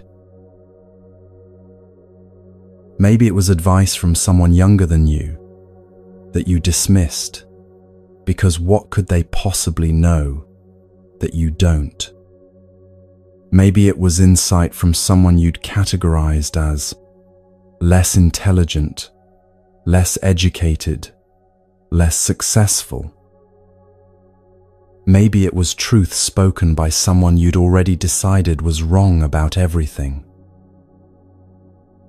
The wisdom was there, available, being offered directly to you, but you were like Upaka, already walking past it saying, maybe so, because the packaging didn't match what you were looking for.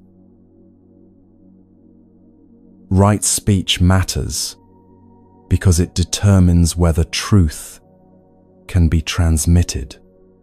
But wise listening matters even more because it determines whether truth can be received.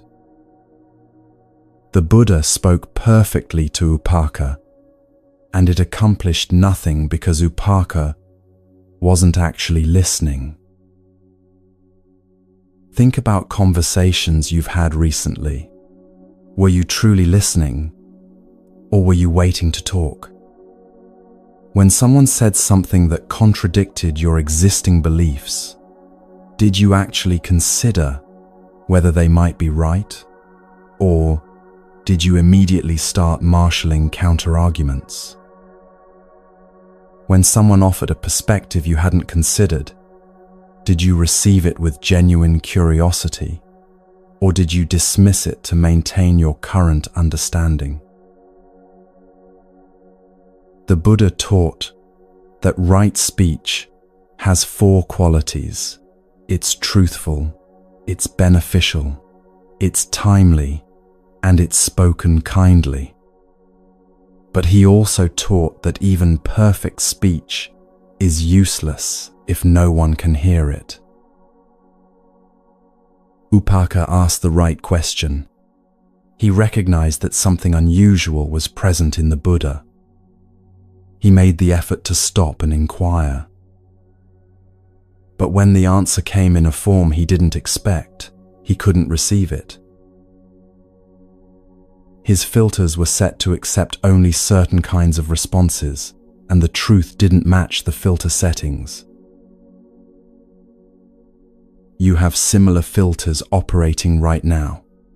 Certain sources you trust automatically, and others you dismiss automatically. Certain types of answers you consider possible, and others you reject before investigation. These filters are supposed to protect you from wasting time on nonsense, but they also prevent you from receiving truth that arrives in unexpected packages. The solution isn't to blindly believe everything anyone says. The solution is to actually listen before deciding whether to accept or reject. Give the words a chance to land, to be considered fully before your pre-existing framework dismisses them. Upaka never found out what he'd missed by walking away. Later, when the Buddha became famous and people spoke of his teaching with reverence, did Upaka remember that roadside encounter? Did he realize he'd been offered direct access to what thousands were now seeking, and he'd dismissed it with, "Maybe so"? The story doesn't tell us, but the lesson remains. The cost of not listening is missing what you most need to hear. Your speech shapes how others can receive truth from you.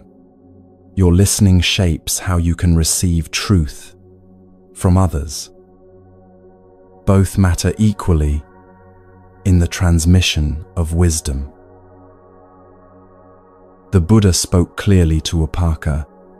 This is what I've discovered. This is where I'm going. This is what I'm offering. That was right speech. Truthful, beneficial, timely, kind. But Upaka's listening was wrong, filtered through preconceptions, closed to possibility, ending in dismissal. So the meeting that could have transformed Upaka's entire existence became just a brief, roadside conversation that he walked away from, carrying his questions to other teachers who would give him answers that fit his expectations better, even if those answers were less true.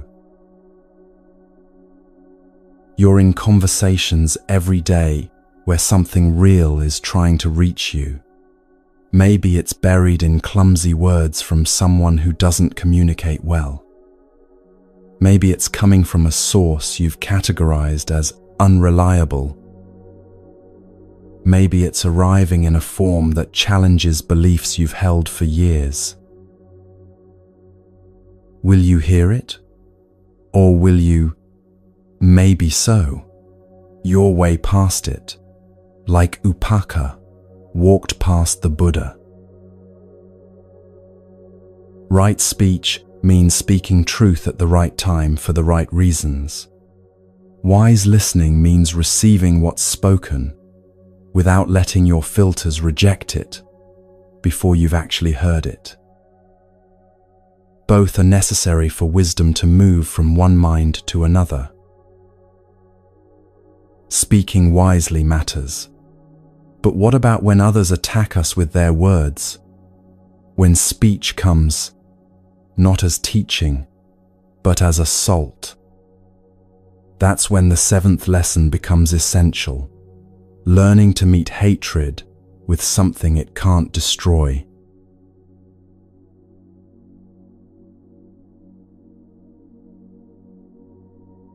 A Brahmin named Akosa Bharadvaja heard that one of his relatives had become a follower of the Buddha.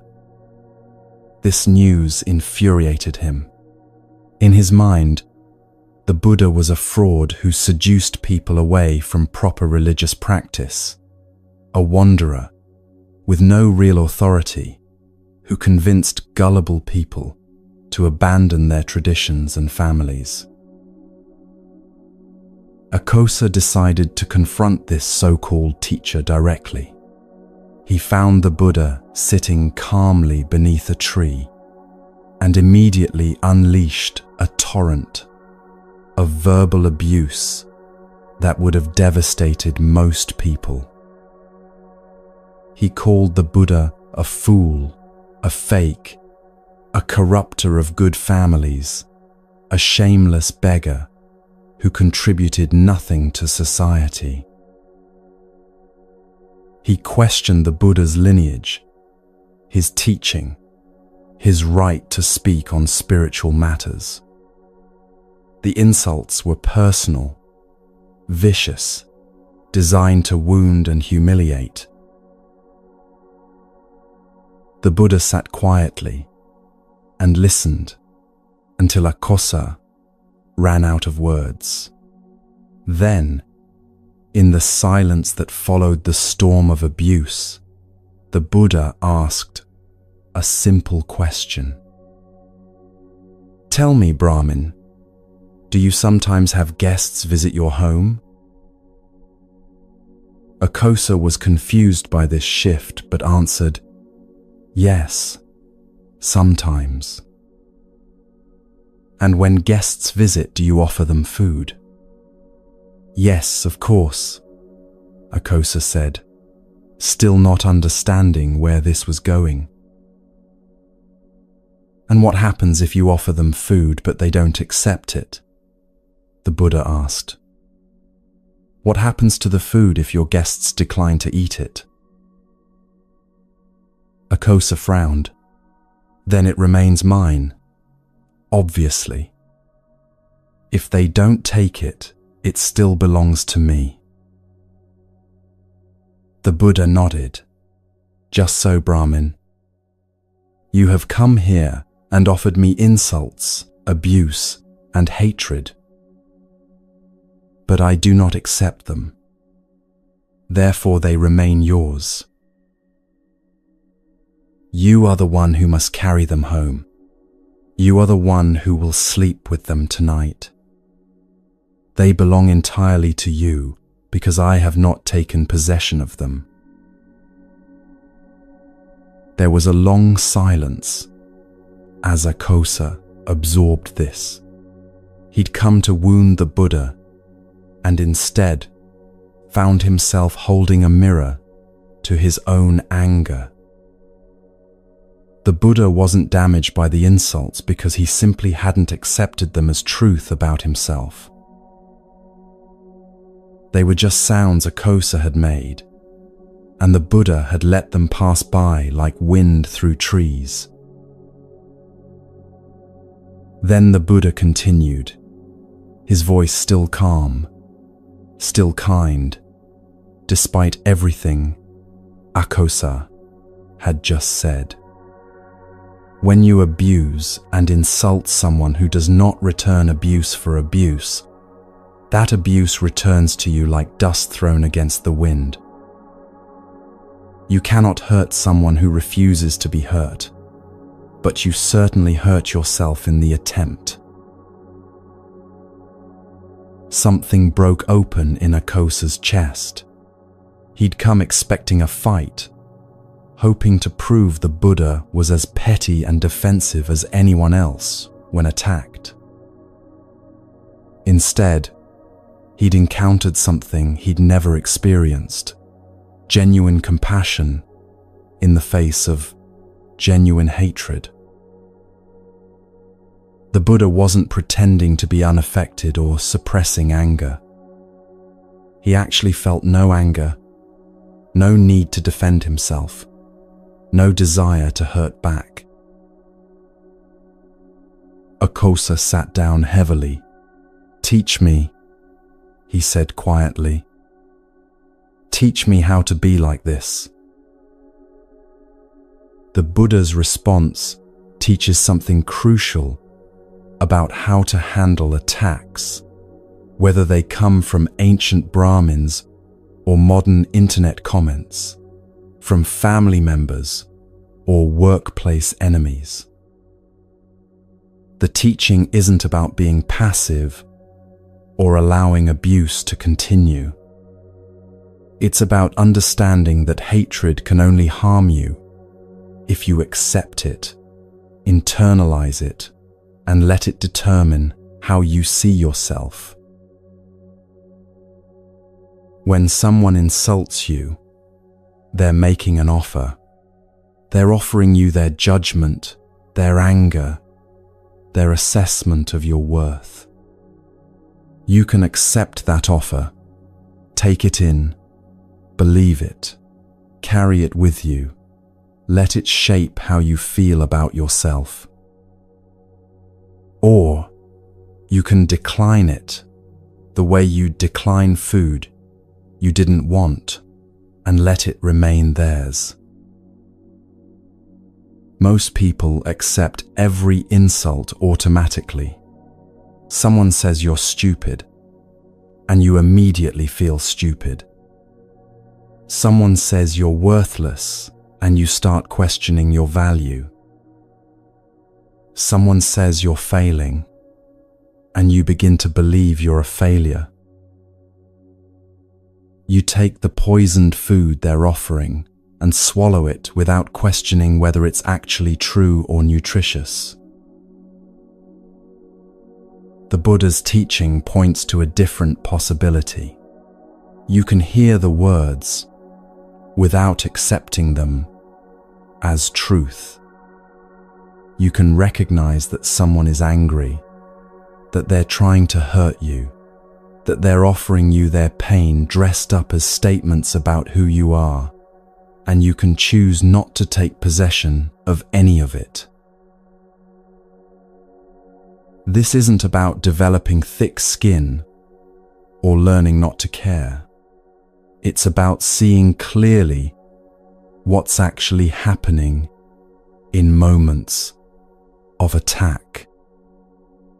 Someone is suffering, and their suffering is expressing itself as an attempt to make you suffer too.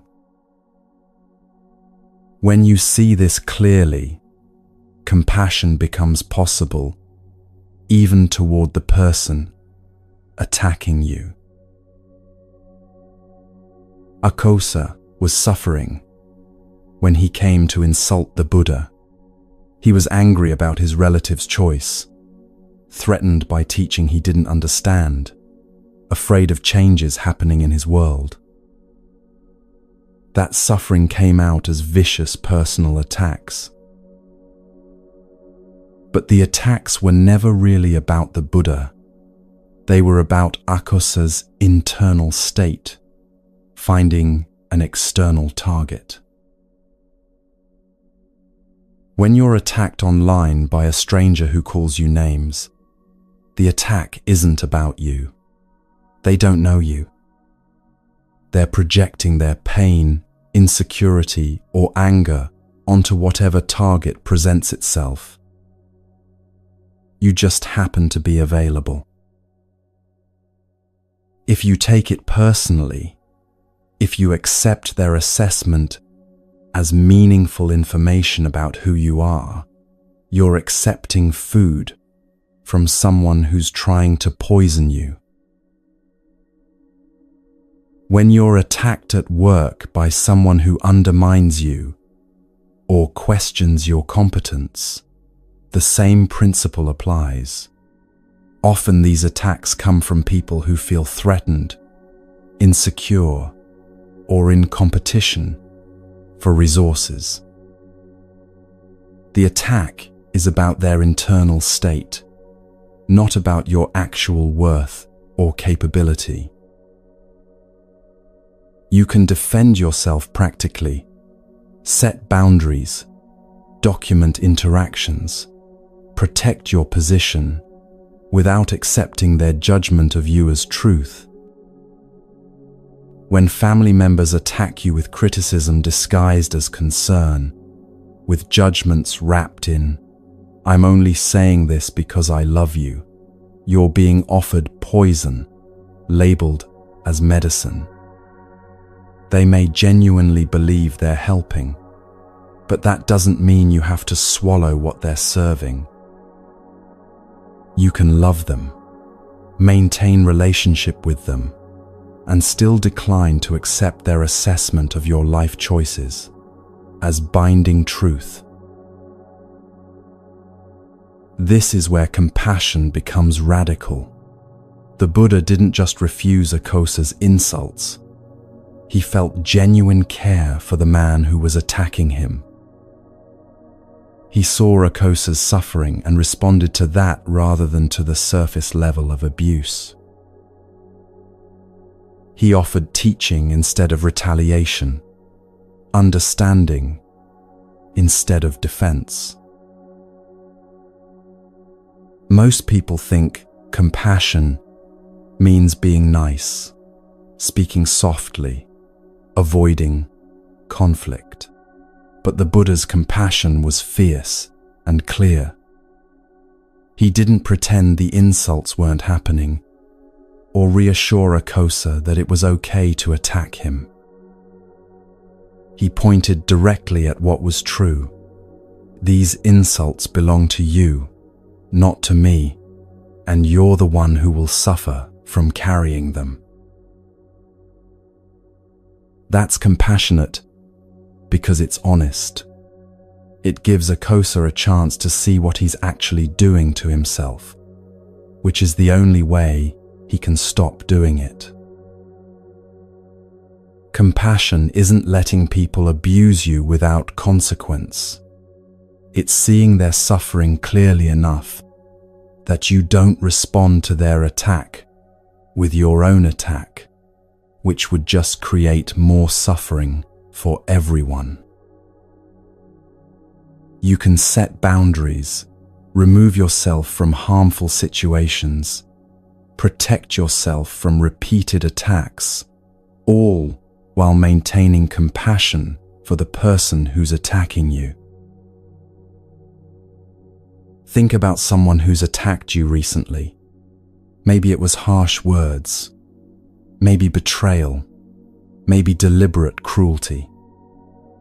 Your first instinct was probably to attack back, to defend yourself, to make them hurt the way they hurt you.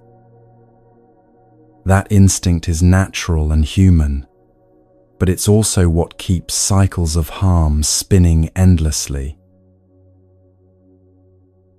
Akosa attacked the Buddha, expecting attack in return. When he didn't get it, when he received compassion instead, the cycle broke. His anger had nowhere to go because it wasn't being met with matching anger.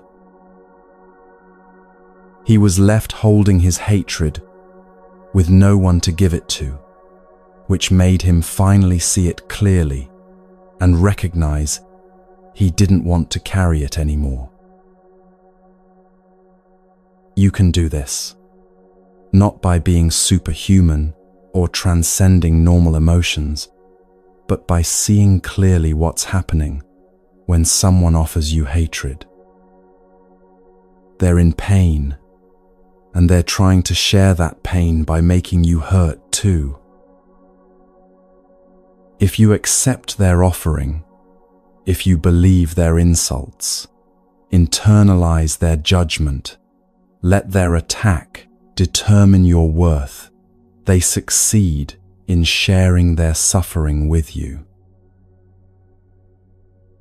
But if you see what's happening and decline the offer, if you let their words remain theirs while you stay grounded in what's actually true about you, then you break the transmission. Their suffering stays with them, which is sad, but honest. And you remain free from the additional suffering they were trying to create. This doesn't mean you feel nothing when attacked. The Buddha was human. He heard every word Akosa said. But he didn't let those words define him because he knew who he was independent of anyone else's assessment. That knowing is what made compassion possible even towards someone actively trying to harm him. When you know your own worth, when you're grounded in accurate understanding of who you are and what you're doing, other people's attacks lose their power to devastate you. They can still hurt.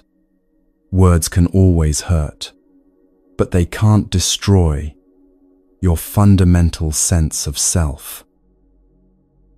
And when they can't destroy you, you're free to respond with compassion instead of defense. Akosa left that encounter transformed, not because the Buddha convinced him intellectually or defeated him in argument, but because he experienced something he'd never encountered, being met with compassion when he offered hatred. That experience showed him a different possibility for how to be in the world, You create that same possibility every time you refuse to accept hatred that's offered to you, every time you respond to attack with clarity instead of counterattack. You show the person attacking you that there's another way, even if they can't receive that teaching in the moment. The Buddha's response worked with Akosa because Akosa was ready to see something different. Not everyone who attacks you will be ready. Some people will take your compassion as weakness and attack harder. Some will never understand that you're declining their offering rather than being too stupid or weak to respond. That's their journey, not yours. Your responsibility is to know when you're being offered poison and to decline it clearly, to see the suffering behind the attack and respond to that rather than to the surface hostility. To protect yourself practically while maintaining compassion for the person who's trying to harm you. None of this is easy, but it's possible, and it's the only way to break cycles of harm that would otherwise continue forever. Compassion protects us not by making us invulnerable to attack, but by preventing us from accepting attacks as truth about who we are. When someone offers you their hatred and you decline to take possession of it, you remain free while they remain trapped in the suffering they were trying to share. That freedom is what allows you to respond with genuine care for their well-being, even when they're actively trying to hurt you. Compassion protects us, but who should we surround ourselves with on this path? That question leads to the 8th lesson, understanding how the people around you shape who you become.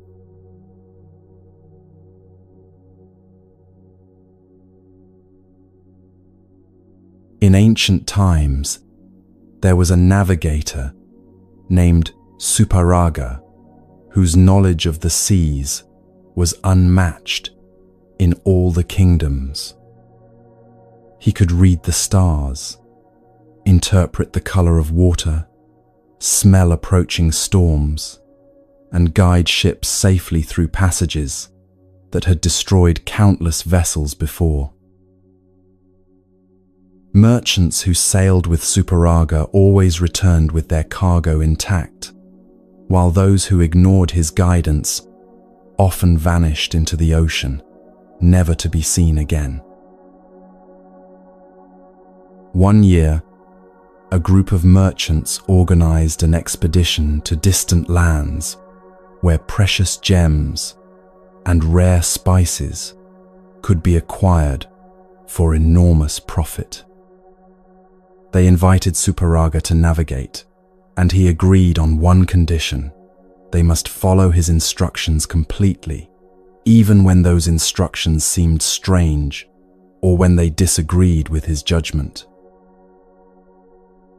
The merchants, knowing his reputation, accepted these terms. The journey began smoothly. Suparaga guided them through familiar waters, timing their departure to catch favorable winds, avoiding reefs that appeared on no maps, steering clear of currents that pulled unwary ships off course. The merchants congratulated themselves on hiring such skilled guidance. But several weeks into the voyage, they entered waters Suparaga recognized as dangerous beyond anything most sailors ever encountered. One morning, he noticed the water ahead beginning to glow with a strange, reddish light. He immediately ordered the crew to stop rowing and let the ship drift backward with the current. The merchants protested. "We're making good time," they argued. "The weather is perfect. The wind is favorable. Why would we stop now?" Suparga pointed at the glowing water ahead. "That is the Sea of Fire," he said quietly. "The water itself burns there, hot enough to boil the flesh off your bones. We must go around, even if it adds weeks to our journey." Some merchants wanted to investigate, to see for themselves whether this legendary danger was real or just superstition. But they'd agreed to follow Suparaga's guidance, so reluctantly they ordered the crew to turn the ship and take the longer route he recommended. As they sailed past at a safe distance, they saw steam rising from water that bubbled and churned with heat that would indeed have killed them all. Days later, Suparaga noticed the dolphins and fish that usually accompanied their journey suddenly disappear. The water turned an unusual shade of dark blue, almost black. Again, he ordered the ship to change course immediately. Again, the merchants questioned him. "The water looks fine," they said. "We see no danger." "That is the Sea of Demons," Suparaga explained. "Creatures live in those depths that will drag ships down to feed on the crew. You cannot see them until it's too late, but the absence of normal sea life tells me they're there." This time, having seen the reality of the Sea of Fire, the merchants trusted his warning without argument. They sailed around the dangerous waters, and though they saw nothing that confirmed Suparaga's claim, they later met another ship that had ignored similar warnings. That ship had lost half its crew to something in the dark waters before escaping. The journey continued with Suparaga warning of dangers the merchants couldn't see and couldn't have anticipated on their own. Time after time, his guidance saved them from disaster. When they finally reached their destination, acquired their precious cargo, and returned home safely, the merchants understood something profound. Their survival had depended entirely on choosing to follow someone who knew things they didn't know and could see dangers they couldn't see. The Buddha told this story to illustrate what he considered the most important factor in spiritual development: the people you choose to travel with.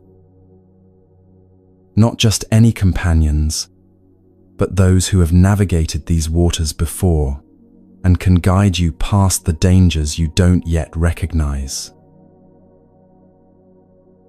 In the Buddha's teaching, spiritual friendship, having wise companions who support your growth, is not just helpful, it's essential. He said that good friends are the entire spiritual life, not just part of it. Everything else depends on whether you're traveling with people who lift you toward wisdom or drag you towards suffering. Think about the people you spend the most time with right now. Are they like Suparaga, guiding you past dangers you don't yet see? Or are they like merchants who would have sailed straight into the sea of fire because they couldn't imagine water could burn? The people around you shape who you become, whether you notice it or not. Spend time with people who complain constantly, and you'll find yourself complaining more. Spend time with people who see obstacles as interesting challenges, and you'll start seeing your own difficulties differently. Spend time with people who lie casually, and you'll notice your own relationship with truth becoming more flexible. Spend time with people who keep their word, and you'll find yourself becoming more reliable. This isn't about moral judgment or thinking you're better than anyone else. It's about recognizing that you're influenced by your environment in ways you often don't consciously register. The merchants didn't become better navigators by sailing with Superaga, but they became people who made better choices because they had access to his wisdom. The question is, who has access to wisdom that you need? And are you actually listening to them? You probably have people in your life right now who see things more clearly than you do in certain areas. Maybe they've been through difficulties you're currently facing. Maybe they've developed skills you're trying to build. Maybe they have perspective on your blind spots that you can't see from inside your own mind. Are you following their guidance like the merchants followed Superaga? Or are you dismissing their warnings because you can't yet see the dangers they're pointing to? But there's another side to this teaching that's equally important. Are you traveling with people who will actually follow wise guidance? Or are you surrounded by people who insist on sailing into every sea of fire to prove to themselves that it's real?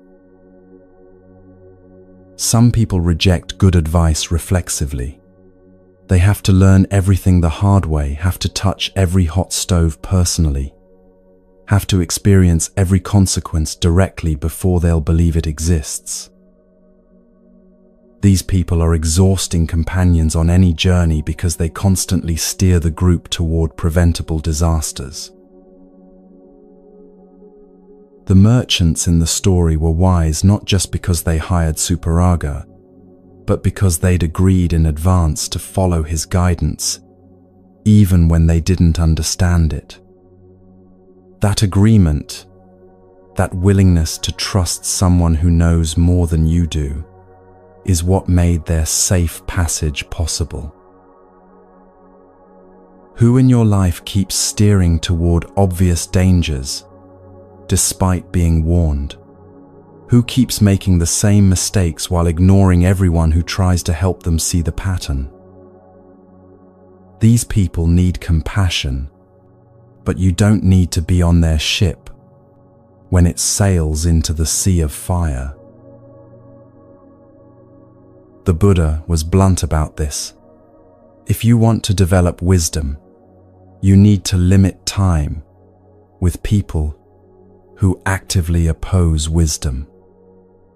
Not because they're bad people, but because their influence is strong and you're more susceptible to it than you think. This is especially true for people who mock your attempts to grow. When you try to break a harmful habit and someone laughs at you for trying, that's not neutral. When you set a boundary and someone pressures you to abandon it, that's not harmless. When you're working towards something difficult and someone constantly tells you it's pointless, that's not just their opinion, it's actively working against your development. The merchants could have brought people on their journey who second-guessed every decision Superaga made. who insisted on investigating every danger personally, who treated his expertise as just one opinion among many. If they had, some of those people would have died in the sea of fire, and their deaths might have caused others to lose faith in Suparaga's guidance. By being selective about who came on the journey, they protected not just themselves, but the integrity of the guidance itself. You need to be equally selective, not in a harsh or judgmental way, but in a clear recognition that your time and energy are finite. Every hour you spend with someone who drags you down is an hour you're not spending with someone who could help you grow. This doesn't mean abandoning people who are struggling. Suparaga guided the merchants even though they didn't have his knowledge or skill. The difference is that they wanted to learn, they were willing to follow guidance, they recognized their own limitations, and trusted someone who could see further than they could. People who are struggling but genuinely trying to grow are different from people who are content to stay stuck and want you to stay stuck with them. The first group needs support and guidance. The second group needs to experience the consequences of their choices before they'll consider changing, and you can't do that work for them. Look at the last 5 people you spent significant time with. After being with them, did you feel more capable or less? More hopeful or more cynical? More clear about what matters or more confused? More energized to tackle your challenges or more drained and discouraged? Your nervous system is responding to these people at a level below conscious awareness. Their energy affects your energy. Their perspective influences your perspective. Their habits become your habits through a process of unconscious mimicry that no amount of willpower can completely override. The Buddha taught that association with wise people is like living in a sandalwood forest. Even if you're just a normal tree, you'll absorb the fragrance. Association with unwise people is like living near a fish market. Even if you're fresh to start with, you'll absorb the smell. You're absorbing something from everyone you spend time with. The question is what you want to absorb and from whom. Suparaga couldn't have guided the merchants if they'd refused to let him. His knowledge was useless to people who wouldn't listen.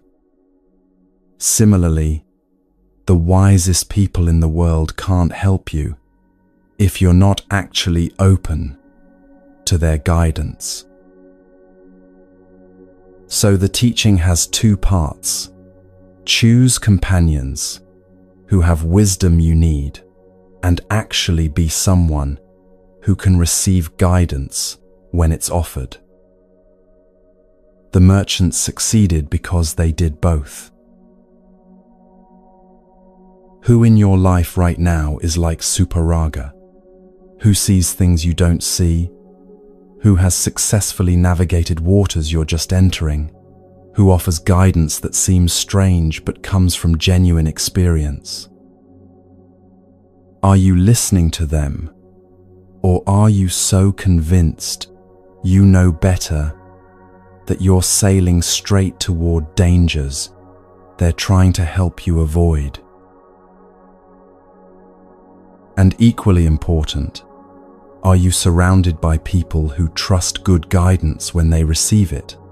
Or are you traveling with people who insist on personally confirming every danger before they'll believe it's real? The quality of your journey depends on both. Good guidance available, but not followed, doesn't save anyone. Willingness to follow guidance but no access to wisdom means learning everything the hard way. You need both, wise companions and the humility to actually trust them when they warn you about dangers you can't yet see. Good friends guide us past dangers we don't recognize and toward possibilities we haven't imagined. But what about giving to others? That's the 9th lesson, and it reveals something counterintuitive about the relationship between giving and receiving.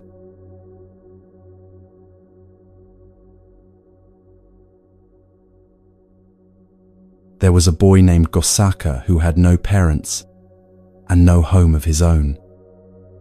When his mother and father died, distant relatives took him in, not out of love, but because no one else would, and they didn't want the shame of leaving a child to starve in the streets. From the moment he arrived, they made clear he was a burden they resented carrying. They housed him in a corner of the storage shed where grain was kept. They fed him scraps left over after everyone else had eaten, and only enough to keep him alive for the work they demanded. While the family's own children attended school and played, Gosaka worked from before sunrise until after dark, hauling water, grinding grain, cleaning, doing whatever tasks the adults considered too menial for their own children. He owned one ragged piece of cloth for clothing. He had no shoes. He slept on bare ground. The family never called him by his name, only boy or you there, as if giving him a name would acknowledge he was human rather than just unpaid labor. One day, after Gosaka had worked since dawn without rest, the family finally gave him his daily meal, a small bowl of rice, gruel so thin you could see through it, with no vegetables, no spice, nothing but grain and water boiled together. It was barely enough to sustain someone his age who did heavy physical work all day, but it was all he would get until the next morning. Gosaka took the bowl and walked to a quiet corner to eat. He was raising the first spoonful to his mouth when he saw a monk walking past on his arms round. The monk carried his bowl carefully, and from his measured pace and calm demeanor, Gosaka could see this was someone who had dedicated his life to understanding suffering and its end. Something shifted in Gosaka's chest. Here was a person trying to find freedom for all beings, walking past right now, and Gosaka had something he could offer. It didn't matter that what he had was barely enough for himself. It didn't matter that if he gave it away, he would go hungry until tomorrow morning's meager portion. It didn't matter that the monk hadn't asked for anything, or even looked in his direction. Gosaka stood up and approached the monk. "Venerable sir," he said quietly, holding out his bowl of thin gruel, "please accept this offering." The monk looked at the boy, ragged, thin, clearly in poverty himself, and then, at the watery gruel that was obviously his only meal. "This is your food," the monk said gently. "You need it more than I do." But Gosaka insisted. "I want to give this," he said. "Please don't refuse it." There was something in the boy's eyes that made the monk understand this wasn't about the food itself. This was about a heart that wanted to give despite having almost nothing, that found joy in generosity, even from a position of complete poverty. The monk accepted the offering with a blessing, and Gosaka watched him walk away, carrying the thin gruel that had been meant to sustain a child through another day of hard labor. Gosaka felt no regret. His stomach was empty, but his chest felt full, almost warm, in a way he'd never experienced before. For the first time since his parents died, he felt like himself, rather than just a burden other people had to carry. The act of giving freely, expecting nothing in return, had returned something to him that poverty and mistreatment had almost taken away, his own sense of worth, independent of what others thought of him. That night, Gosaka died suddenly in his sleep. His young body, weakened by years of poor food and hard labor, simply couldn't continue. The family found him in the morning and felt nothing but relief. One less mouth to feed, one less problem to manage. But according to the teaching, Gosaka's consciousness didn't end there. The final intentional act of his life had been pure generosity with no thought of return, and that consciousness, shaped by that final act of open-hearted giving, continued into a rebirth in one of the heaven realms where beings experience the results of their most powerful kusala actions. The Buddha used Gosaka's story to teach about true generosity, not the giving that expects return, not the charity that comes with attached strings, not the donations made to look good or feel superior, but the giving that arises from genuine wish for others' well-being regardless of personal cost. Gosaka had every reason not to give. He was hungry. He would remain hungry. He had no guarantee of tomorrow's meal. He owed the monk nothing. No one would know if he kept the food for himself. But he gave anyway because something in him recognized that giving freely was more valuable than keeping fearfully. This is completely opposite to how most people operate. Most giving is transactional. You give money to receive tax deductions, give time to build your resume, give favors to create obligations others must repay, give gifts to receive gratitude and recognition. Even when you don't consciously think this way, there's usually some expectation lurking underneath the generosity. Watch what happens in your mind when you give something and the person doesn't respond the way you expected. You help someone and they don't thank you adequately. Notice the irritation that arises. You give someone a gift and they seem underwhelmed. Notice the deflation you feel. You do someone a favor and they don't offer to reciprocate. Notice the sense of being used. These reactions reveal that your giving wasn't actually free. It came with invisible strings attached, expectations you may not have been aware of until they weren't met. You thought you were being generous, but you were actually making an investment you expected would pay returns. Gosaka's giving had no strings because he had no position to bargain from.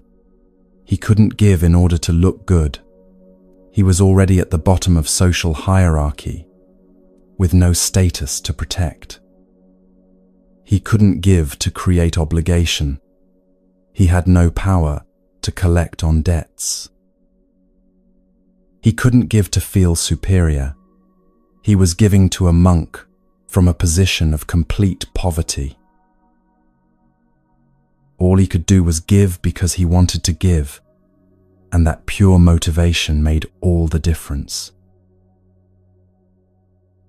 Most people live with a scarcity mindset that makes true generosity nearly impossible. The belief is that there's not enough money, time, love, recognition, resources, so you must hoard what you have and only give when the return is guaranteed to be worth more than what you gave. This mindset turns every relationship into a transaction and every interaction into a calculation. You keep score in friendships. You track who called last, who paid for dinner, who did more emotional labor in the conversation. When the ledger feels unbalanced, you pull back, give less. Wait for the other person to even things up before you'll invest more. This isn't friendship. It's a business arrangement where both parties are trying to make sure they're not getting cheated. You keep score in families. You remember every sacrifice you made for your children or parents or siblings, and you expect those sacrifices to be acknowledged, appreciated, and eventually repaid. When people don't reciprocate the way you think they should, resentment builds and relationships deteriorate into silent battles over who owes whom what. You keep score in work. You do exactly what you're paid to do and nothing more, carefully measuring your effort against your compensation, making sure you never give the company more than they're giving you. This protects you from exploitation, yes, but it also keeps you trapped in resentment because you're constantly monitoring whether you're being treated fairly rather than focusing on the work itself. The scarcity mindset assumes that giving diminishes you. If you give something away, you have less, so you must be careful about when and how much you give. But Gosaka discovered what generous people throughout history have discovered. Giving from the heart actually increases something in you that matters more than what you gave away. When he handed his bowl to the monk, Gosaka lost his only meal. That's real. His stomach remained empty, but he gained a sense of agency he didn't have before, the experience of choosing freely rather than just enduring what others forced on him. He gained connection to something larger than his own survival. He gained the direct experience that even in complete poverty, he still had something valuable to offer. These gains aren't material, can't be deposited in a bank, won't pay rent or buy food. But they're real nonetheless, and they change how you move through the world. People who learn to give freely develop a different relationship to life than people who give only transactionally. They're less afraid because they've proven to themselves that giving doesn't destroy them. They're less resentful because they're not keeping score of who owes them what. They're more connected because generosity builds genuine relationship in ways transaction never can. This doesn't mean becoming a doormat or giving away everything you need to survive. Gosaka gave his meal in that specific moment because something in him recognized it as right action. He wasn't giving away every meal every day in some self-destructive pattern. He was responding to a genuine impulse toward generosity in a moment when that response felt true. The teaching is about the quality of giving, not the quantity. Gosaka gave everything he had in that moment, but what made the giving transformative wasn't the amount, it was the complete absence of expectation for return. You can give large amounts with strings attached, and it creates nothing but obligation. You can give small amounts with an open heart, and it creates genuine connection. Notice what you're expecting when you give anything: money, time, attention, help, gifts, favors. Are you expecting gratitude, reciprocation, recognition, a feeling of being a good person? These expectations aren't wrong, but they're not free giving. They're investments disguised as generosity. True giving, the kind Gosaka demonstrated, expects nothing and therefore can't be disappointed. You give because you want to give, and whether the person receives it well or poorly, thanks you or doesn't, reciprocates or doesn't, none of that changes the fact that you gave freely. The completion is in the giving itself, not in what comes after. This is incredibly difficult for people raised in transactional culture to understand. Everything in modern society teaches you to maximize return on investment, to never give without getting, to make sure every exchange benefits you at least as much as it benefits others. The idea of giving with genuinely no expectation of return seems naive, even stupid. But Gosaka's transformation, from enslaved orphan to someone reborn in a heaven realm, according to the teaching, came from exactly that naive, stupid generosity. He gave everything expecting nothing, and the act itself liberated something in him that no amount of strategic transaction could have touched. Generosity transforms us, not because we gain material rewards, but because the act of giving freely changes our relationship to having and not having. When you can give from a place of genuine openness, you're no longer imprisoned by fear of scarcity. You're operating from recognition that what you have is enough to share, that your security doesn't depend on hoarding, that connection matters more than accumulation. But can anyone truly awaken to this? Can anyone develop the wisdom and freedom that allows for this kind of generosity? That question leads to the final lesson: understanding your own capacity for transformation.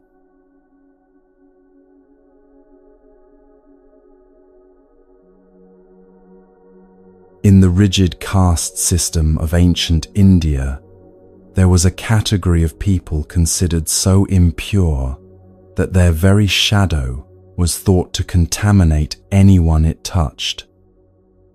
These outcasts lived on the edges of towns, forbidden to use the same wells as others, banned from entering temples, relegated to the most degrading work that higher castes refused to do. Among these outcasts was a man named Sopaka, and even by outcast standards, his position was considered particularly low. Sopaka survived by collecting garbage that others threw away. He ate scraps that dogs wouldn't touch, wore rags he found in refuse heaps, slept in the open air because no structure would house him. When people of higher castes saw him approaching on the road, they would cross to the other side or turn back entirely to avoid the pollution they believed his presence carried. He'd lived his entire life being told, through 1,000 daily rejections, that he was fundamentally less than human. One day, the Buddha was walking through the town where Sopaka lived. Sopaka saw him from a distance, a respected teacher, surrounded by devoted followers, and immediately moved to get out of the way. He knew his place. Holy men were not for people like him. His very presence near such a person would be an insult. But the Buddha stopped. To the shock of everyone present, he walked directly towards Sopaka, looked him in the eyes, and spoke to him as if he were speaking to a prince or a merchant or a Brahmin, as if he were speaking to a human being whose capacity for awakening was equal to anyone else's. "Do you wish to be free from suffering?" the Buddha asked. Sopaka couldn't believe he was being addressed directly. Surely this teacher didn't realize who he was talking to, didn't understand that Sopaka was untouchable, that this conversation itself was breaking fundamental rules that kept society properly ordered. "Venerable Sir," Sopaka said, his voice shaking, "I am an outcast. I am not worthy to receive teaching from you. My presence pollutes everything around me. You should not waste your words on someone like me." The Buddha's response was simple and devastating to every belief Sopaka had internalized about his own worthlessness. "Birth does not make someone pure or impure," he said. "Actions make someone pure or impure. You have the same capacity for awakening as any Brahmin, any king, any person who has ever lived. The question is whether you want to develop that capacity."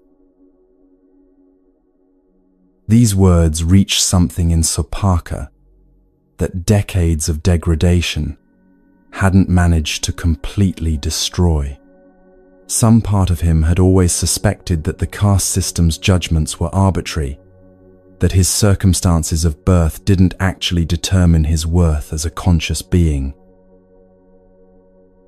but he'd never heard anyone in authority say it out loud, never had his intuition validated by someone the world respected. The Buddha began teaching Sopakkha right there on the road, in front of everyone. The other monks protested.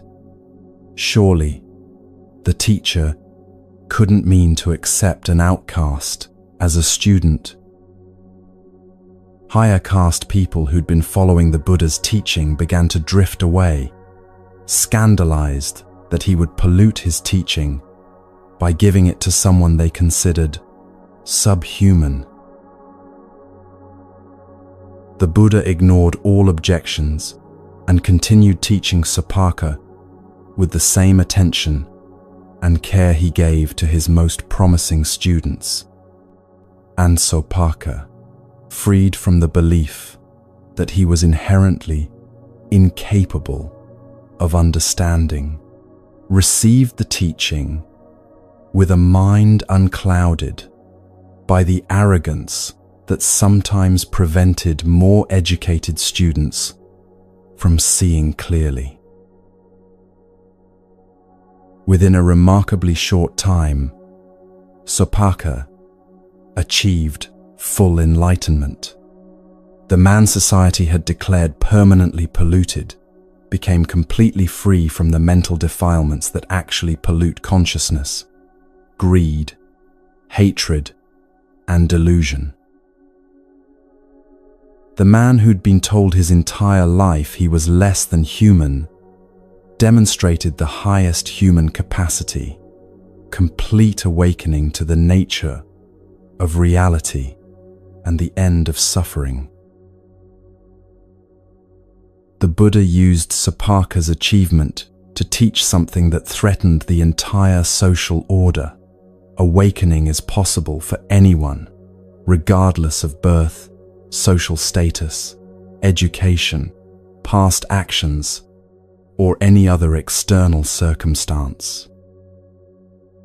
The capacity for enlightenment is inherent in consciousness itself, not granted by social position or accumulated merit. This teaching is directly relevant to how you see your own capacity for transformation. You probably don't live in a rigid caste system, but you've internalized other beliefs about why awakening isn't available to someone like you. Maybe you think you're not smart enough. You've seen people who seem to grasp spiritual concepts easily, while you struggle to understand basic teachings. You conclude that enlightenment is for naturally gifted people, not for someone with your limited intelligence. This is the same error the society made about Sopakkha, confusing external circumstances with internal capacity. Maybe you think your past disqualifies you. You've done things you're ashamed of, hurt people you can't make amends to, made choices you can't undo. You believe that awakening is for people with clean records, not for someone with your history. But Sopakkha's past didn't prevent his awakening. What mattered was his present intention and effort. Maybe you think you're too damaged. Trauma, mental illness, addiction, chronic pain. You carry burdens that seem incompatible with the peace and clarity that awakening represents. You imagine enlightenment is for people who start from a baseline of okay, not for someone starting from your level of difficulty. But the Buddha's teaching is specifically for people who are suffering, not for people who've transcended suffering through favorable circumstances.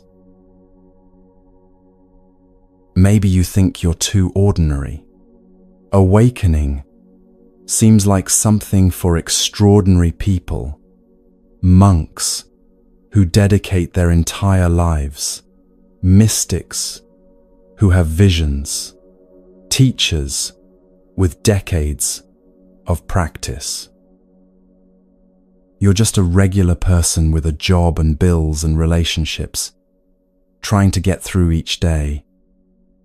How could someone like you possibly achieve what seems reserved for spiritual elites? But Sopaka was the opposite of elite.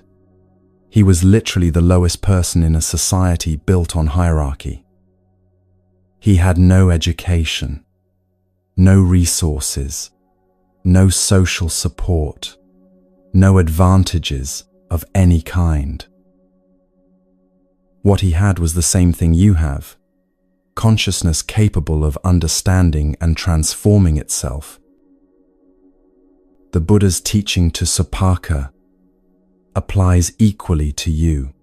Your capacity for awakening has nothing to do with your circumstances and everything to do with whether you're willing to do the work of understanding and transformation. This isn't motivational rhetoric meant to make you feel better temporarily. It's observation of how consciousness actually works. The mechanisms that create suffering operate the same way in every mind, regardless of external circumstances. Therefore, the practices that end suffering work the same way in every mind, regardless of external circumstances. Sopaka didn't need special modifications to the teaching because of his outcast status. He needed the same understanding of impermanence, suffering, and non-self that every other student needed. His poverty didn't require different teachings about craving. His social rejection didn't require modified practices for dealing with aversion. The fundamentals were the same because consciousness is the same regardless of what circumstances surround it. What prevented Sopaka from receiving teaching wasn't his actual capacity. It was his belief that he didn't have capacity. He'd internalized society's judgment that people like him couldn't and shouldn't seek liberation. The Buddha's first teaching to him wasn't about meditation or mindfulness or ethical conduct. It was about correcting the fundamental error in how Sopaka saw himself. You're making a similar error right now, not because you're stupid or because your self-assessment is accurate, but because you've internalized judgments about who gets to awaken and who doesn't. These judgments didn't come from direct observation of consciousness. They came from cultural messages, past failures, comparing yourself to others, and the voice in your head that insists you're different from people who've successfully transformed. That voice is lying, not maliciously, but accurately. It's lying. You're not fundamentally different from anyone who's ever awakened.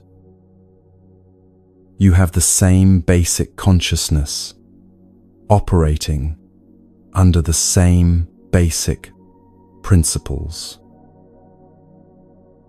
What you suffer from, greed, hatred, delusion, the belief that happiness comes from getting what you want and avoiding what you don't want, is exactly what everyone else suffers from. The practices that free others from this suffering will free you from this suffering if you actually do them. Not might free you, not could free you if circumstances were different, but will free you because the relationship between practice and freedom is causal, not conditional on external factors. Sophaka proved this by achieving complete enlightenment, despite having every disadvantage society could impose. If awakening required favorable circumstances, he never would have achieved it. If it required high birth, extensive education, material resources, or social support, he was permanently disqualified. But it required none of those things. It required understanding and practice, both of which were available to him the moment the Buddha offered teaching, and he was willing to receive it. The same is true for you. Understanding is available. You're receiving it right now, in these 10 lessons. Practice is available. You can begin immediately with whatever circumstance you're currently in. The question isn't whether you have capacity for awakening. The question is whether you believe you have that capacity enough to actually make the effort. Most people don't fail at transformation because they lack ability. They fail because they don't believe they have ability, so they never commit fully to the practices that would develop it. They dabble, they try half-heartedly, they give up at the first difficulty because some part of them was waiting to fail anyway, expecting to confirm what they already believed about their limitations. Sophaka didn't have that option. The Buddha's direct teaching to him, "You have the same capacity as anyone," meant he either had to try fully or reject what was being offered. He chose to try fully, and that full effort revealed capacities he didn't know he had, because society had spent his entire life convincing him those capacities didn't exist. What would change in your practice if you fully believed you had the capacity for awakening, not hoped you might have it, not suspected it was theoretically possible, but knew with certainty that the same potential that allowed Sophaka to achieve enlightenment exists in you right now? You'd probably practice differently. You'd take the teachings more seriously, instead of treating them as interesting ideas to consider. You'd actually do the practices consistently, instead of waiting until you feel motivated or circumstances are perfect. You'd work through difficulties instead of using them as evidence that this path isn't for you. The Buddha's teaching to Sophaka, and through him to everyone who's ever felt disqualified from awakening, is radically inclusive. If you have consciousness, you have the capacity to understand and transform that consciousness. Period. No exceptions, no prerequisites beyond willingness to practice. This doesn't mean awakening is easy or fast, or that effort doesn't matter. It means the barriers are in your understanding and habits, not in your fundamental nature. Change understanding and habits, and awakening becomes accessible regardless of every other factor in your life. Sopaka's achievement didn't change the caste system or improve his circumstances. He was still an outcast in society's eyes, still treated as untouchable by most people. But he was completely free internally because he'd realized what the Buddha kept pointing to. Your worth and your capacity for peace don't depend on external circumstances or other people's judgments.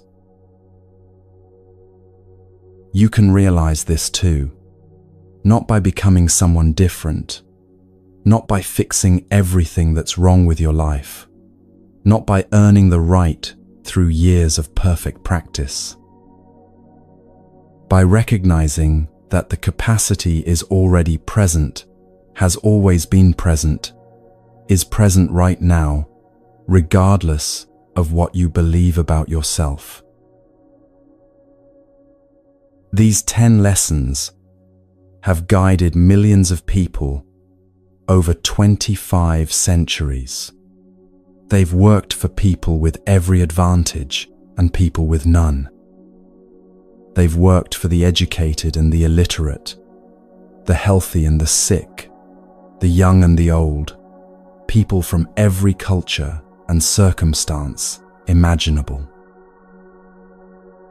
They can guide you too, not because you're special, but because you're human, and these teachings address the fundamental nature of human consciousness, regardless of individual variation. The path is simple, even when it's not easy. Practice the middle way, see things clearly, understand karma, live fully, take small steps, speak wisely, answer hatred with compassion, choose good companions, give freely, and know you can awaken. Start wherever you are, with whatever you have, knowing that your capacity is sufficient for the journey ahead.